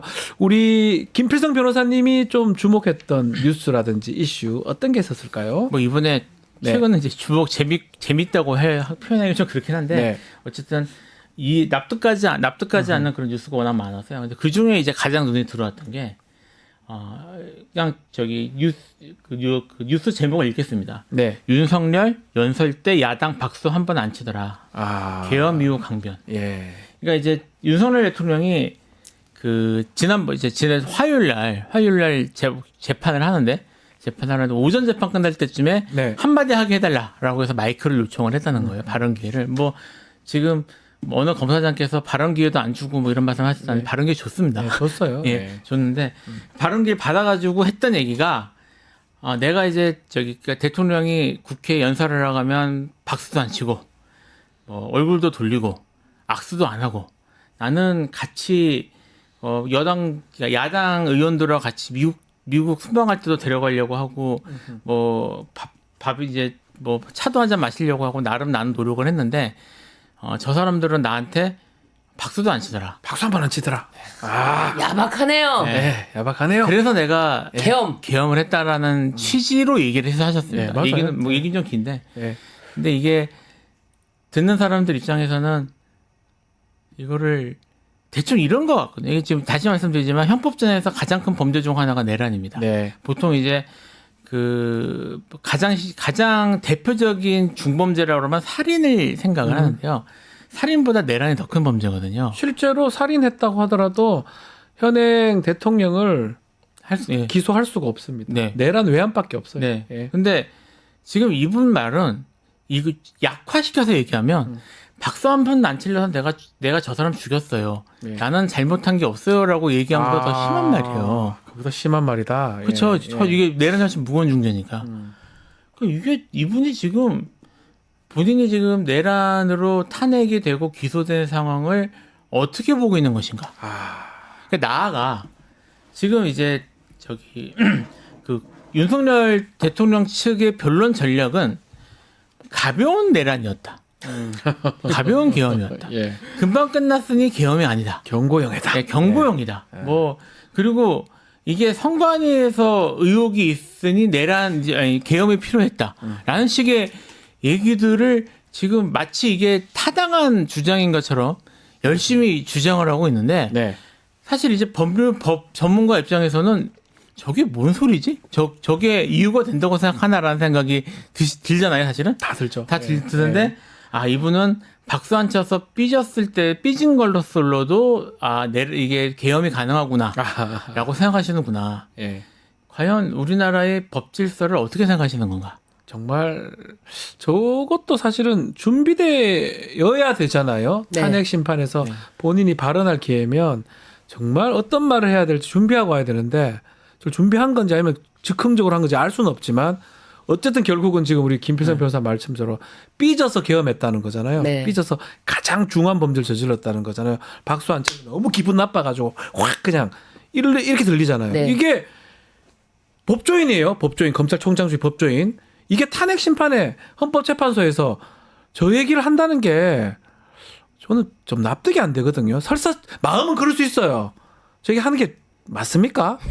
이해가 안 돼서 그래요. 마음은 그럴 수 삐져서 저도 잘 삐지니까 속으로 예. 삐지지만 헌법재판관들 앞에서 삐졌어 저 그랬어요 이렇게 말하는 사람 누가 있습니까? 그거를 법조인이라거나 이성적인 인간에 비추어서 생각하면 납득할 수가 없습니다. 그러네요. 네. 그런데 이런 발언으로 네. 정말 이 정신 세계를 유추해 볼 수가 있는 거죠. 사실은 이렇게 말씀드리기 좀 그렇지만 이런 발언을 다른 사람이 했다면 분명히 저는 기사 헤드라인에 대서특필로 사이코패스적인 성향 보여. 이런 정신 성향 보여. 이렇게 발언되지 않았을까요? 당연히 그렇게 자신의 보이죠. 그런 예. 중한 범죄에 대한 예. 책임에 대해서는 아무런 반성의 인식조차 없어. 이런 어떤 박수 안 쳐서 예. 삐진 거에 대해서는 심각하게 이런 생각을 하고 타이틀이 나오지 않을까요? 그런데 그냥 막연하게 박수 안 치더라 이런 식으로 보도한다는 자체가 저는 좀 그것도 의문입니다. 그러니까 사실은 도대체가 어디까지 이 언론의 중립성이 지켜져야 되는지 의문입니다만 그러니까 이런 말도 안 되는 네. 비상식적인 박수를 안 치더라 이런데 내가 오죽했으면 계엄을 했겠냐라는 말을 계속 하는 거잖아요. 예. 이런 발언을 하기 때문에 좀 전에 김필석 변호사님이 말씀을 하시다가 말았던 그 헌재 재판관이 그 일제치하의 일본 재판관보다 못하다라는 발언을 춘천지검장 이영림 검사장이 이렇게 게시망에 글을 쓴 것도 있는 거예요. 예. 심지어 사실관계를 부정확하게 하면서 발언기에 3분 주지도 않았다라고 네. 하는데 발언기에 3분 안 주는 것이 아니고요. 6차 변론기일에 윤곽근 변호사가 추가로 맞습니다. 질문 요청을 했고 이것에 대해서는 증인에 대해서 약속한 질문 시간이 다 끝났기 때문에 추가 질문은 안 된다. 이건데 아니 무슨 공직자가 사실관계 특히 검사 아닙니까? 제가 봤을 때는 왜 저런 글을 썼는지 글을 쓰면 잘 쓰든지 법률 얘기를 하든지 이 또 히로부미를 죽인 안중근 의사입니다. 안중근 의사 거짓말했습니까? 시간 끌라고 그랬습니까? 그 재판에서 무슨 말도 안 소리를. 사실 제가 이 기사 보고 또 하나 떠올렸던데요.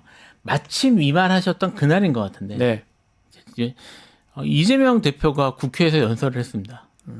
이재명 대표가 맞아요. 연설했을 때 장난 아니었거든요. 네. 소리 지르고 야유하고 뭐 네. 지금 박수 한 번 안 친 걸로 계엄이 가능한 거면 이재명 대표는 뭐를 어떻게 해야 될까요? 근데 여기에 대해서는 아무도 이걸 말이 연결시켜서 없어요. 비판하는 네. 언론도 없어요. 없고 아무도 없습니다. 그 국회의원들 일부 국회의원들이 야유하고 소리치고 하는 거 보면서 한심스러워 보이던데 아무런 얘기도 없잖아요. 예. 이걸로 계엄이 가능하면 그걸로는 뭐 나라를 뒤집어 계엄 10번 정도는 해야죠. 예, 해야 된다는 얘기잖아요. 예. 그러니까 지금 뭐 언론 이게 지금 여러 가지 측면에서 우리나라의 지금 현실 또는 뭐 상황 이런 것들을 보여주는 기사인 것 같습니다. 알겠습니다. 자, 탄핵 심판 뭐 7차 변론이 그제 있었고 오늘 8차 변론이 이제 열립니다. 자, 여러 가지 뭐 7차 변론하고 8차 변론 얘기는 좀 이따 좀 짚어보도록 하겠습니다. 7차 변론부터 좀 보면 일단은 김용민 선관위 사무총장 나와서 부정선거 의혹 얘기도 했었고요. 특히 이상민 장관이 나왔는데 비상계엄의 어떤 절차의 적법성 여부, 단전 단수 이런 질문들을 많이 했던 것 같아요. 뭐 어떻게 보셨어요, 우리 신 변호사님?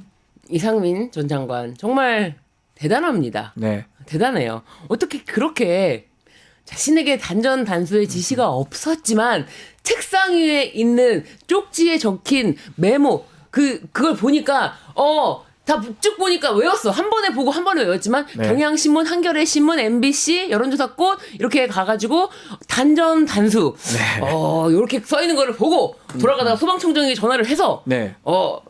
단전 단수 이런 거 안전 조치가 필요하다. 뭐 이런 취지로 대화를 했다는 거 아닙니까? 네. 전혀 이게 무슨 소리입니까? 도대체 이게 자신이 지시를 받지도 주지도 않았다라고 하면서 할 말은 다 해요 또. 네. 단전단수라는 것에 대한 키워드에 대해서는 쪽지로 봐서 그리고 그 이야기를 단전단수를 지시한 것이 아니고 그럴 경우에 시민의 안전. 와 이자는 참 정말 이 뻔뻔하기가 그지없구나. 네. 네 그런 생각이 듭니다. 자기도 법관을 했는데 판사했던 사람이 아마 피할 수 없는 거는 딱 그 네. 소방청장이 지시 받았다니까 그런 팩트는 딱딱 해놓고 중간에 빠진 부분은 그건 거짓말로 네. 내가 천리안을 가진 것처럼 지어낸 것처럼 이제 보이는데 어떻게 보셨습니까? 이상민 장관 비롯해서. 그 이상민 장관이 또 한마디를 다른 얘기를 네. 하셨어요. 근데 이게 그 속보로 또 구체적인 내용이 안 나와서 저도 근데 이게 뭔 소린가 싶은데 네. 이상민 장관이 같은 날 이런 말도 했다고 합니다. 내란 동조했다고 탄핵 소추당이 황당하다. 뭐 이게. 네, 그러니까 내란인 건 맞고요. 네. 자기가 동조한 것도 맞는데 네. 탄핵은 억울하다는 이 말이 됩니까? 이게 아까 제가 살인 얘기를 했는데 네. 내가 사람을 죽인 건 맞는데 살인죄로 기소된 건 억울하다. 뭐 이런 말이거든요. 이분이 네. 뭐 일반인도 아니고 말씀하시는 것처럼 고위직 판사를 지는 네. 분인데 제가 사실 이거 듣고 처음 든 생각은 내가 이런 사람들이 잔뜩 있는 법원에서 판결을 받아야 되는구나.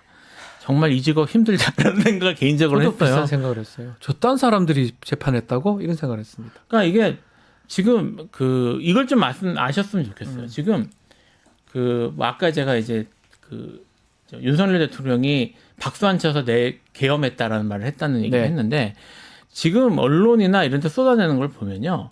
마치 서로 대립되는 같은 동등한 수준의 얘기들이 서로 경쟁하고 있는 것처럼. 그러니까 쉽게 얘기하면 내란 집단 쪽에서 하는 말도 일리가 있는 것처럼 보도가 되고 있습니다. 그 부분이 조금 눈에 띕니다. 예, 근데 사실 지금 들어오시면 아시겠지만 지금 이쪽에서 하는 얘기들은 이 정도 수준의 얘기들이고요. 네. 그래서 법적 절차에 문제가 있다. 또는 뭐 법적으로 문제가 있다라고 얘기하는 것도 비슷한 수준의 얘기입니다. 그러니까 이게 사실은 보도되면서 언론에서 걸러져야 되거든요. 네. 비판을 하고 이게 비판할 건 하고 왜냐면 이게 무슨 이 A도 맞을 수 있고 B도 맞을 수 있고 이런 케이스가 아니에요. 아니죠. 그러니까 이런 것들은 좀 제대로 걸러졌으면 좋겠는데 지금 보도 계속 그렇게 되고 있고 그런 것들이 지금 이제 극우 집단이 점점 더 과격화되고 있잖아요. 그들에게 명분을 제공해 주는 것이어서 이걸 좀 언론에서 자성의 목소리나 이런 게 좀 필요한 게 아닌가 이런 생각도 좀 들어요. 어쩌면 이런 말 좀 제가 조금 죄송한데 헛소리를 하는 거잖아요. 네. 헛소리라고 얘기를 해줘야 돼요. 그냥 이러네, 저럴 수 있네, 천리안을 가질 수 있네, 라고 하면 안 되잖아요. 저도 노안이거든요. 안 보여요. 저 앞에 것도 안 보이는데 뭘 저 멀리 거를 보고 기관을 다 기억하고 있고 거짓말이잖아요. 잡범들이 하는 거짓말이잖아요. 그러면 언론이 그렇게 보도를 해줘야 되는데 왠지 그럴 수도 있는 것처럼 헤드라인은 중립적으로 전부 다 이렇게 나와요. 이상민 단전 단수 지시 없었다. 없었다. 지시 받지도 주지도 않아. 알았다. 이렇게 헤드라인은 전부 그렇죠. 이상민의 말이 따옴표로 처리돼서 나오기 때문에 이런 건 진짜 문제라고 보는데 또 책임하죠. 네, 선관위 사무총장 김용빈 사무총장이 네. 나와서 분명히 얘기하지 않았습니까? 부정선거 실제 상황에서는 불가능하다. CCTV 24시간 거기를 찍고 있고 그러니까요. 개표 과정에서 수검표 다 하고 있다. 100번 얘기해도 듣지 않습니다. 듣지 않아요. 자, 오늘 8차 기일 마지막으로 이제 진행이 되는 것 같은데 어떻습니까? 증인 신청 헌법재판소에서 기각을 했고요.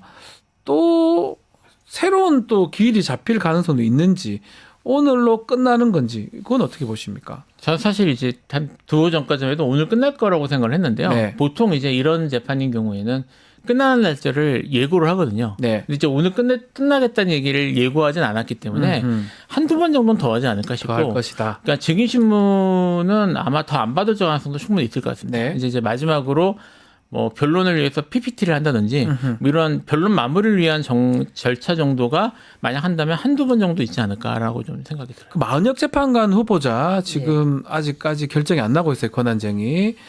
요게 만약에 임명이 된다 그러면 이게 또 변수가 될 가능성도 있을 것 같아요. 재판 관련해서. 그런데 헌법재판소에서는 마은혁 재판관 후보자에 대해서 임명을 하지 않은 것 자체가 헌법 위반 여부에 대해서는 신속히 판단해야 되는 입장은 맞지만 네. 마은혁 재판관이 반드시 들어와서 구인 체제로 이 탄핵 심판을 해야 한다. 이렇게 생각하지는 않을 확률이 좀 그럴 높다고 수도 봐요. 있겠습니다. 예. 그러니까 지금 어쨌든 심판 절차가 증인신문 절차도 다 이제 거의 오늘로써 종결이 되는 과정인데 마은혁 재판관을 반드시 이 재판 절차에 반드시 합류하게끔 한다. 이런 의지는 저는 그 의지 자체가 있다고 하더라도 불필요하다고 보고 그런 것을 반드시 관철해야 된다라고 생각하지는 않습니다. 네. 왜냐하면 불필요하게 헌법 재판을 지연시킬 필요는 없지 않습니까? 네. 그리고 게다가 지금 도가 넘는 정도의 재판관, 헌법 재판관들을 공격하고 있어요. 심지어 문영배 재판관 같은 경우는 이제 개인 휴대전화 번호를 뭐 DC 갤러리인가요? 거기서 공개를 했다고 하면서 SNS 네. 공격보다도 문자라 직접 전화로 공격을 해라 뭐 이런 이야기까지 있다고 하는데 이렇게 직접적으로 헌법 재판관들이 공격을 정말 정치인들로부터 그러니까 국힘당으로부터 그리고 일반인들로부터 받고 있는 상황에서 만약 재판관 후보를 굳이 합류시키겠다고 무리하게 기일을 연장하는 것은 이것은 옳지 않다 이렇게 보입니다. 어떻게 보십니까? 그 얘기 나왔으니까 국민의힘 지도부에서 지금 2차례 헌법재판소 항의 방문도 했고요. 계속적으로 헌법재판소 흔들기를 자꾸 하는 것 같아요. 이 국민의힘에서 이렇게 하니까 뭐 그런지 몰라도 지금 온데 극우에서 재판관들 한 명 한 명 가족 관계 온데 지금 난리를 치고 있는 모양새거든요. 이게 지금 헌법과 법치를 흔드는 짓이죠. 네. 헌법재판소는 헌법상 기관이고요. 네. 지금 내란을 저지른 자들에 대해서 별도의 절차를 열어서 말할 기회를 주고 변론할 기회를 주는 것 자체가 지금 헌법에 의해서 헌법과 법률에 의해서 이루어지는 것인데 네. 지금 이거를 흔든다는 것은 헌법과 법률에 의해서 이루어지는 이런 절차들이나 이런 걸 무시하겠다는 뜻이잖아요. 그러니까 결국은 받아들이지 않겠다 이런 얘기인데 네. 사실 이거 자체가 내란적 행위입니다. 이것도 내란이다. 예, 이것도 내란이다. 예, 이것도 내란적 행위죠. 국가의 헌법 기관의 지금 기능에 대해서 흔들고 있는 거고, 네. 그 기능을 흔드는데 지금 집회나 이런 것들을 통해서 사람들 동원해서 물리력으로 흔들려고 하는 거니까 제가 이게 단정적으로 내란이라고까지 얘기하는 건 아니지만 어쨌든 내란적으로 볼 수 있는 그런 행위인 건 맞단 말이에요. 이게 도움이 뭐 되는 거예요. 왜 국민의힘은 왜 이러는 겁니까? 법조인들이 이게 지금 이유로 보는 거죠. 그러니까 지금 사실은 아까 예를 들면 입장 바꿔놓고 아까 내가 이제 헌법재판관이라고 생각을 해보란 말이에요. 해보면요.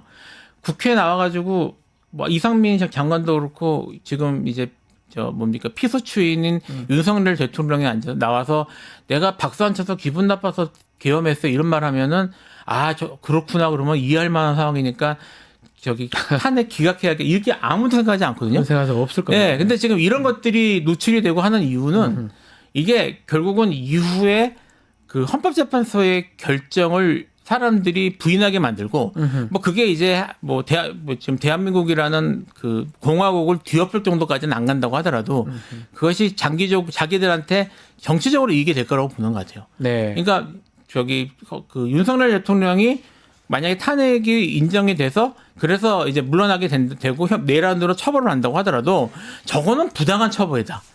그러니까 이제 국민의힘 쪽은 여전히 그러니까 대충 국민의힘 쪽은 뭐 이런저러한 음모에 따라서 뭐 저쪽 주장대로면 중국 때문인데 중국이나 뭐 이런 종북 세력에 의해서 된 거라서 우리들은 억울하다.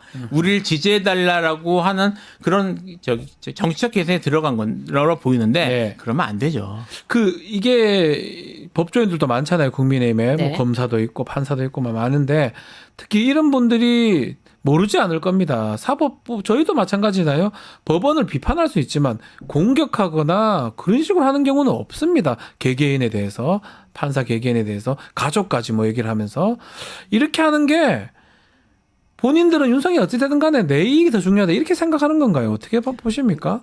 아니 그리고 본인 자체도 이미 그 이 내란 그러니까 계엄이 자체가 경고성이지만 뭐 국회에 국민을 네. 보냈지만 뭐 이러면서 부정한 명령을 따르지 않을 것을 알고서 보냈고 뭐 전공이 처단하라 하하하 이런 게 말이 됩니까? 웃으면서 네. 무슨 여러 가지 막 정말 들을 가치가 없는 말을 계속하지 않습니까? 근데 그 내란 우두머리로 지금 형법상의 내란 우두머리로 그리고 지금 헌재에서 파면을 앞두고 있는 자의 발언이 계속 이런 거가 이렇게 이어지는데 네. 그 밑에 있는 사람들도 똑같지 않을까요? 정신 상태가? 저는 그래서 초반에 현 윤석열 대통령이 국힘당 보고 쥐약 먹은 것들이라는 표현을 하지 않았습니까? 그 표현이 지금도 유효하지 않나? 그런 생각이 듭니다. 충신이 만약 있다면 이렇게 끌고 가는 게 윤석열한테 최악으로 지금 끌고 가는 모양새인데 좀 그런 거를 참 모르는지 또 자신들의 정치 이익 때문에 또 이러는 건지 좀 여러 생각이 듭니다. 그래놓고 조기 대선이 올 거로 보여가지고 또 그 활동들은 해요. 탄핵 얘기는 안 하는데 뭐 오세훈 시장 토론회 같은 데는 또 의원들이 대거 참석을 하고 아주 이게 이중적인 모습이거든요. 뭐 홍준표 시장은 예. 지금 측근이 헌법법으로 아마 네, 입건된 네. 걸로 알고 있는데 사실 지금 조기 대선 분위기에 가장 먼저 반응하고 이렇게 들떠 있는 거는 국힘 쪽 정치인들이요. 탄핵 안 된다고 하면서 나 대선은 제일 먼저 준비를 해요, 다들 예. 대부분. 그것도 사실 좀 재밌다고 해야 되나요? 네. 좀 아이러니한 모습으로 볼 수 있을 것 같긴 합니다. 예. 자, 마지막으로 명태균 특검법 얘기하고 좀 마무리를 좀 하겠습니다. 명태균 특검법이 지금 법사위 통과를 했고요. 이게 본회의 통과가 될지 또 거부권 행사되면 또 재표결 가능할지 또 명태균 씨가 직접 19일 현안 질의에 나올 수 있을지 어떻게 좀 보고 계십니까? 명태균. 네, 일단 뭐 권성동 원내대표로서는 해볼 테면 해봐라라고 하는데 오히려 이거를 약간 반길 수도 있다. 저는 그렇게 생각이 듭니다. 권성동이 반긴다. 네네. 권성동 원내대표는 어차피 명태균과 자기는 가장 거리가 멀다라고 아하. 생각하면서 뭐 이거를 통해서 몇 명 네. 만약에 탈락이 된다면은 그다음은 내 차례도 있지 않을까?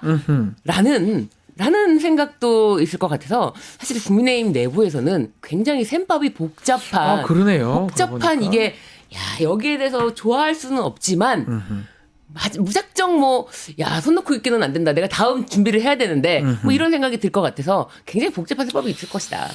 어떻게 전망하십니까? 명태균 씨가 나와서 또 폭탄 발언도 할지 또 이런 것도 궁금한데요. 할 가능성이 높다고 보고요. 예. 명태균 씨의 캐릭터도 그렇고 네. 이제까지 지금 태도도 보고 봐서 그렇고 나와서 폭탄 발언을 해서 주목받는 것에 만족할 만한 분이라 주목을 받다가 한참 받다가 몇 달 또 못 받았어요. 계엄 때문에. 되게 많이 힘들어하시는 것 네. 같은데 약간 그런 쪽이신 것 같아요. 주목받으려면 나와서 하고 싶은 얘기를 좀 세게 할 것 같고 네. 그런 것들이 여론에 영향을 주겠죠. 네, 여론에 네. 영향.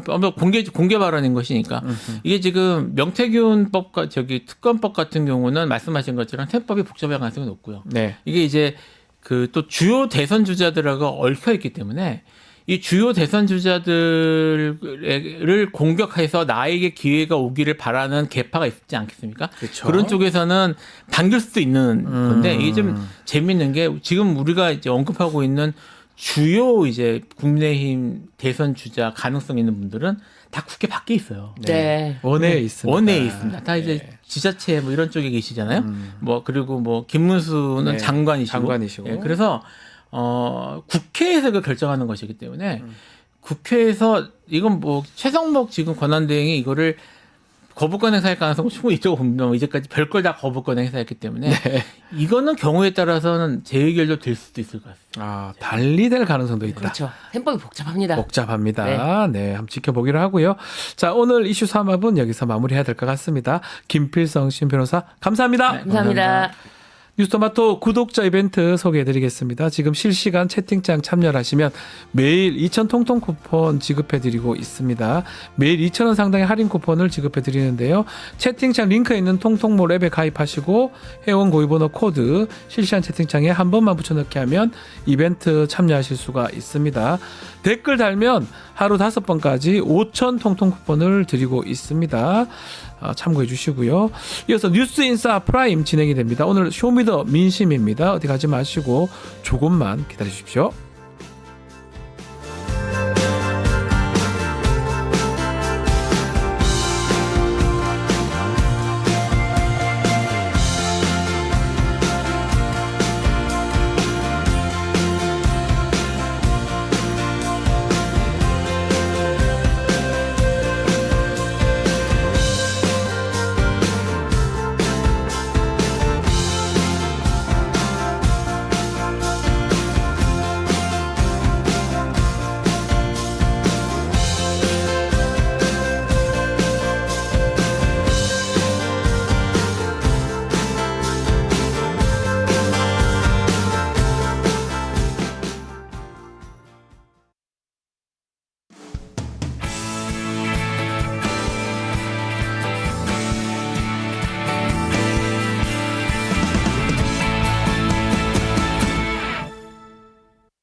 한 발 더 들어가는 고풍비역 시사대담 뉴스 인사 프라임 시작하겠습니다.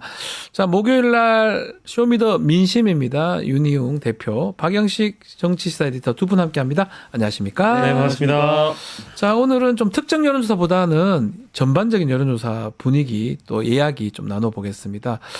특히 최근에 뭐 우리 또 여론조사 두 분 자주 보고 계시지만 여론조사에 대한 불신이 조금 더 늘어나는 것 같아요. 또 일각에서는 여론조사가 여론을 만들어낸다 이런 비판도 있는 것 같고요. 뭐 제가 알기로 우리 국내 최고 전문가인 우리 윤영 대표님 어떻게 보고 계십니까? 뭐 그 또 업계에 계시기도 하고. 꼭 최근만 그런 건 아니에요. 원래 그렇습니까? 원래 그렇습니까? 네, 원래 뭐 불신들이 이제 이게 강하고요. 명태균발 뉴스이기도 해요. 명태균 저희가 얘기를 하면서 이런 게 더 심화된 것 같기도 해요. 이 국면에서 그런 틀림없는 것 같고요. 여론조사가 원래 이제 한계가 있는 것이잖아요. 네. 한계가 있는 방식인데 어쨌든 그렇지만 저비용을 들여가지고 전체 국민들의 생각을 알 수 있는 가장 효율적인 방법이기는 한 것인데 효과적이고 그런데 한계 있는 부분을 뭐 정치적으로 악용하면서 이제 이 사건은 이제 발단이 되고 네. 더 커지고 있는 것인데요. 여론에는 이제 근데 생산해내는 게 있잖아요. 여론조사 생산이 있어요. 그다음에 우리는 소비를 하잖아요. 네. 근데 중간에 여론조사도 일반 상품처럼 유통이 있어요. 유통이 있군요. 예. 예. 그런데 사람들은 여론조사 기관이 생산해 놓은 것을 그냥 그 옆에서 있다가 그걸 보는 건 아니거든요. 그것이 유통되는 걸 통해 가지고 대중들은 그 조사에 대해서 알게 되는 거예요. 근데 이제 이 유통되는 과정에서 요즘에 이제 많이 언론들도 많고 채널들도 많고 그러면 어느 진영의 이제 대변자 역할들을 하고 뭐 그러면서 이것을 이제 정치적으로 이제 활용하는 것들이 매우 과도해진 거예요. 네. 지금 보면 이제 뭐 이런 각종 채널들이 있어가지고 성향이 유사한 분들이 많이 모여 있으시고 하니까 이것을 이제 우리 입맛에 맞는 것들을 나오게 되면 굉장히 과장되어서 그렇죠. 받아들여서 확장되는 시스템이 갖춰진 것이거든요. 예. 그러면서 저는 조사에서 생산될 때 문제점들이 있고 문제점이 있으면 문제가 있는 조사 아니냐라고 해석을 하면서 규정을 네. 해주고 넘어가면 되는데 그것을 가지고 정치적으로 유리하게 또는 상대방 공격하기 위해서 인위적으로 과도하게 이제 활용하는 측면에서 문제가 더해지면서 사실은 커진 부분들이 있어서 조사 기관들도 좀 신중해야 될 부분도 있지만 또 유통하는 데 있어서의 문제점도 지적을 하지 않을 수 없을 것 같아요. 언론 기관이나 아니면 네. 뭐 유튜브에서 요새 그런 것도 하더라고요. 네, 어떤 맞아요. 채널들은 그 성향이 좀 유사한 곳 언론 조사기관에 의뢰해서 그렇습니다. 예. 발표를 하고 그것을 또 확산시키고 활용을 하고 굉장히 이제 정치적인 여론조사가 예. 어떤 정책 판단을 하는 데 있어서 고민거리를 안겨주면서 논의사항이 돼야 되는 것인데 그래야 지금은 되는데. 정치의 공격 도구가 돼버렸어요. 내가 필요한 여론조사를 받아가지고 그것을 확대 재생산시키는 그런 모양새가 있는 것 같거든요. 그러니까요. 이게 근데 사실은 저는 여론조사는 과학이라고 믿었던 사람이고 대부분 어쨌든 이거 숫자를 가지고 통계를 내는 거니까 네. 당연히 과학이 맞죠. 네. 과학이고 수학이 맞는데 이게 어쨌든 그렇다고 하더라도 여론조사라는 어떤 일부의 사실관계라는 것이 전체 여론을 반영할 수 없다라는 건 뭐 많은 분들이 아실 겁니다. 그러니까 이 전체 국민들의 여론이 어떠한 사안에 대해서 흐름이나 방향, 추세 앞으로 어떻게 변화할 것인지를 우리가 추론하고 추정을 하는 아주 핵심 자료로 쓰일 뿐인 것인지 네. 이것이 모든 것을 대변할 수 없다는 걸 아실 텐데 중요한 건 앞서 말씀해 주신 것처럼 그 좋은 통계 자료를 어떻게 결과치를 내느냐라는 그 어떤 근거, 베이스가 즉 저희가 얘기하는 늘 저희가 많은 여론조사 다루지만 표본이 어떠냐에 대한 부분을 실제 약간의 좀 마사지가 들어간다고 한다면 결과가 달라질 수 있고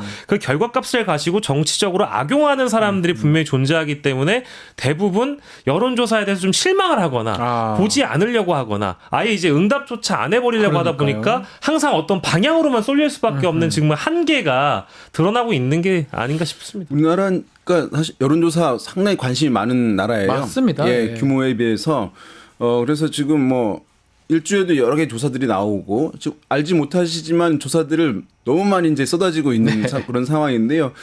그래서 일각의 표현들이 뭐 검찰공화국 얘기도 하지만 옛날부터 있던 표현 중에 여론조사 공화국이다 이런 얘기들 이제 있어 왔습니다.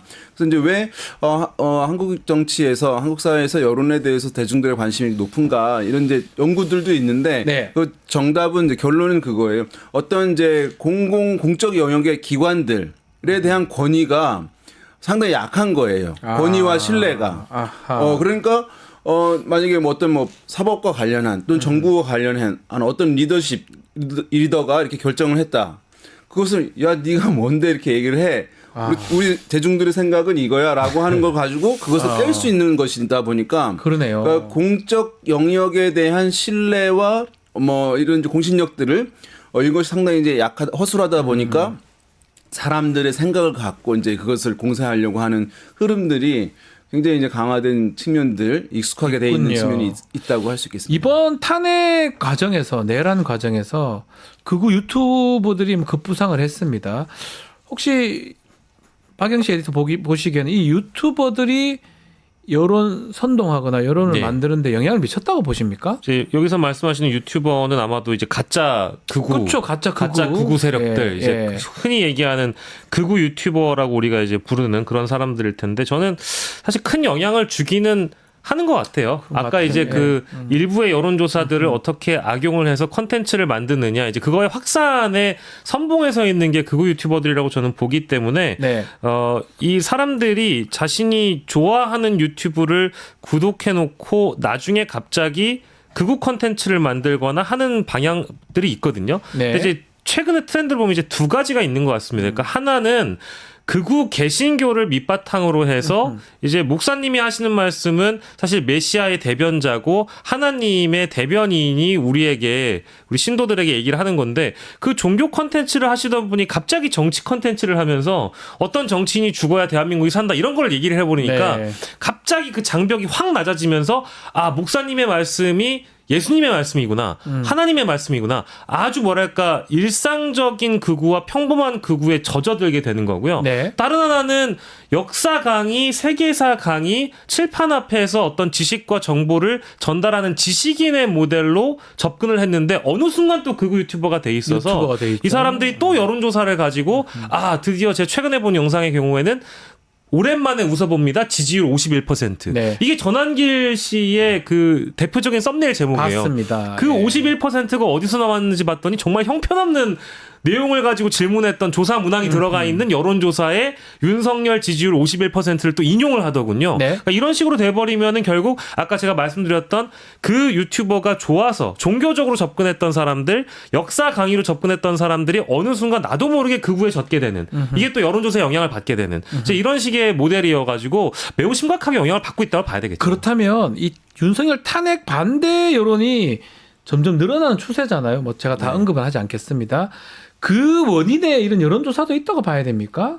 네. 유튜브 비롯해서. 일단은 이제 요즘에 그러니까 탄핵 그 계엄을 한 대통령 배출한 이제 정당의 지지율이 한 20% 많이 떨어졌다가 다시 이제 한 회복한 것 30% 같아요. 이제 후반대로 회복을 더 좋아졌어 옛날보다. 한 열흘만 한 2주 만에 이렇게 된 것이잖아요.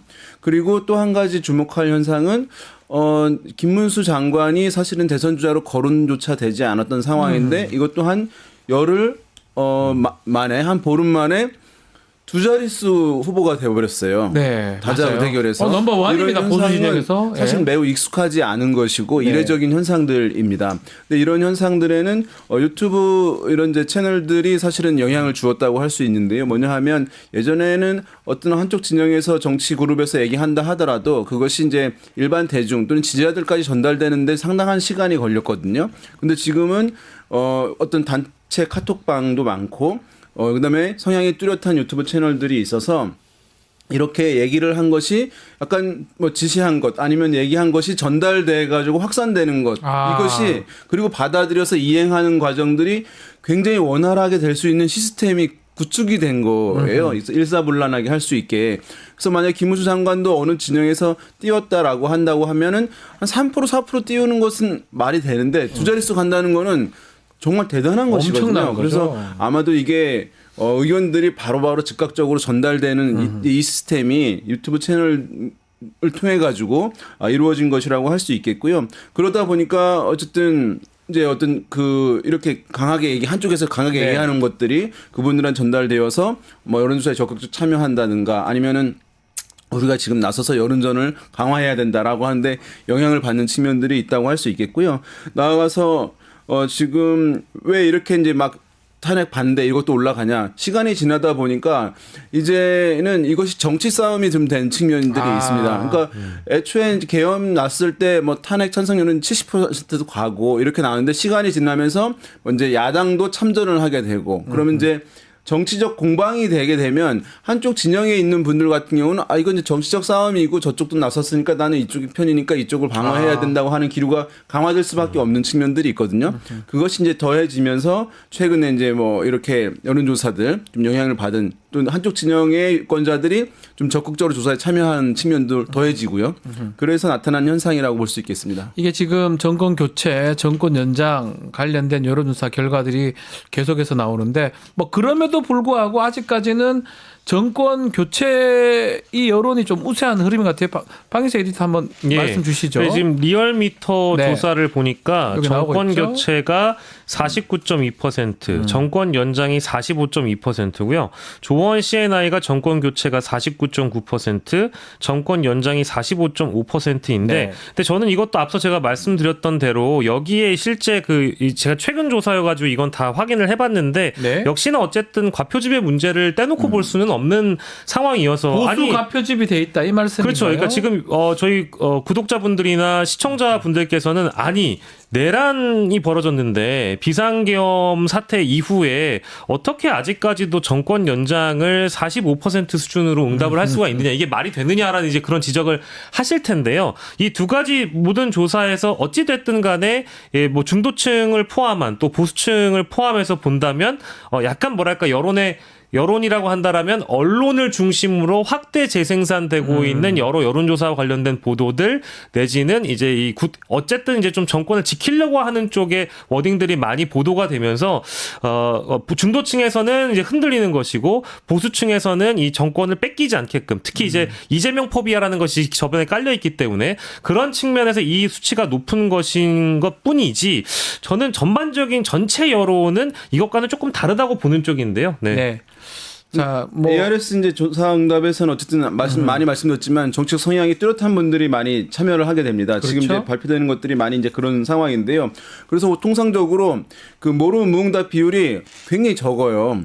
근데 실제로 우리 일반 사회에서 주변에 보시게 되면 어떤 특별한 의견을 가지고 있지 않은 분들이 10명 중에 2분 가까이는 항상 있는 것이거든요. 그렇죠, 중앙에. 그러니까 이제 근데 최근 나오는 조사들 보면은 모르는 무응답이 5%도 막 안 되는 경우가 많은데 거의 적어요. 그러니까 매우 관심 있는 분들이 참여한다는 것이거든요. 그래서 실제로 이제 또 사람 면접원이 한 전화 면접 조사라고 하는 방식으로 보게 되면 중도층들 같은 경우는 아직 뭐 한 20% 가까이 네. 또 의견을 갖고 있지 않은 분들이 있고 또 중도층에선 여전히 월등하게 뭐 정권 교체 여론이라든가 또는 탄핵에 대해서 해야 한다고 하는 기류, 또 네. 비상계엄에 대해서 굉장히 비판적인 것들 이런 것들이 중도층에서는 보여주고 있어서 최근 이렇게 나오고 있는 것보다 실제적으로 이제 중도층 등에서는 뭐 의견 차가 여전히 이제 크다 이렇게 보시면 될 것 같습니다. 자, 어쨌든 윤석열 탄핵 심판 이기 종반부로 향해 가면서 조기 대선 국면이 또 관심도가 커지고 있는데요. 여론조사도 가상 대결을 계속 하고 있습니다. 자, 이재명 대표가 뭐 거의 다 이기는 여론조사 많이 나오는 것 같습니다. 네, 뭐 저희가 이제 오늘 요 질문에 해당하는 네. 여론조사 두 가지를 또 마찬가지로 언급을 해드릴 텐데요. 네. 대선 주자 가상 맞대결이라는 스트레이트 뉴스 의뢰해서 조원 CNI가 조사한 내용을 보면 이재명, 김문수, 이재명, 오세훈, 이재명, 홍준표, 이재명, 한동훈의 이 대선 주자 가상 맞대결에서 대부분 전부 다 이재명 대표가 다 앞서가고 있는 그러네요. 그런 누가 나와도 결과치를 뭐 그러네요. 똑같네요. 네, 예. 보여주고 있고요. 그리고 리서치뷰 조사도 보면 21대 대선 양자 대결에서 이쪽은 오히려 앞서서 보셨던 조원 CNI 조사에서는 40%대의 지지도를 이재명 대표가 받고 있는데 리서치뷰에서는 이재명, 김문수, 이재명, 오세훈, 이재명, 홍준표, 이재명, 한동훈에 대한 결과값이 이재명 대표가 50%를 넘어가는 그러니까 이제 과반 이상의 결과가 그러면 그럼 무조건 되는 거잖아요. 그렇죠. 나오고 있는 50% 그런 넘는다면. 상황이기 예. 때문에 이게 앞서 보신 정권 연장 그리고 정권 유지에 대한 조사와는 다르게 만약에 실제 이 조기 대선이 간다라고 하면 어쨌든 지도자성이 있는 사람을 누구로 택하고 있는가 그리고 실제 이런 응답을 봤을 땐 중도층 쪽에서 저는 중도로 응답하는 분들이 다 중도는 또 아니라고 보거든요. 네. 약간의 보수와도 많이 이제 보수인데 포함되어 있는 본인을 중도라고 지칭할 수도 있겠죠. 그런 경우들이 있다고 예. 저는 보는데 일단 조기 대선이 들어간다는 가정을 하고 네. 물어봤을 때는 그래도 내란을 막은 쪽에 서 있는 범야권의 대표주자라고 할 수 있는 이재명 후보에게 어찌됐든 좀 표심을 몰아줘야 되지 않는가. 이제 이런 밴드웨건 효과가 분명히 살아있다라고 보고 더불어서 20대 대선에서 한번 검증을 받았던 사람이라는 평가를 이재명이 받고 있는 게 조금 더 많습니다. 다른 그러네요. 주자들과의 어떤 비교를 해본다라고 한다면 물론 홍준표 후보의 경우에는 이미 검증을 사실 받은 것도 맞긴 합니다만은 대선 경선이었기 때문에 대선 본선에서는 이재명 대표까지 올라갔다는 그 차이점이 있어서 이제 이런 차이점이 벌어지고 있는 거 아닌가 싶네요.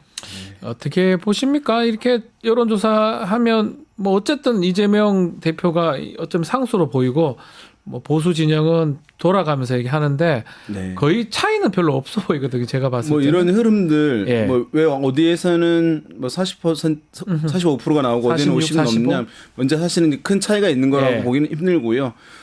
그래서 이제 이재명 민주당 대표가 여권의 여러 후보들 1대1 가상 대결과 비교해 봤을 때도 상당히 이제 격차가 유지되는 상황들이 지금 이제 계속 나오고 있는 그런 상황이고요. 네. 그래서 이제 보게 되면 여권에 대해서 지금 그래프 나오고 있는데요. 네. 여권 후보들 여권 쪽에 대해서 이제 탄핵에 대해서 반대하는 기류라든가 또 여당 지지율이 많이 이제 회복했는데 대권 주자들과 1대1 가상 대결을 붙여봤을 때는 그것이 충분하게 또 나타나고 있지는 않은 그런 상황이에요. 20대 아니면 19%네요. 한동훈 네, 그래서 이제 전 대표는. 어떤 진영에 대한 평가와 그 인물에 대한 선호는 차이가 나는 것이니까 지금 보수 후보들이 이런 보수에 좀 강화되는 기류를 다 받아들이지 못하고 있는 부분들이 있는 것 같습니다. 네. 왜냐하면 캐릭터가 이제 분명하다 보니까 예. 특이한 것은 이제 지금 알려드린 조사들 중에서 김문수 장관이 제일 높잖아요. 그렇죠. 다 네. 그래. 다 근데 그래요. 사실은 합리적으로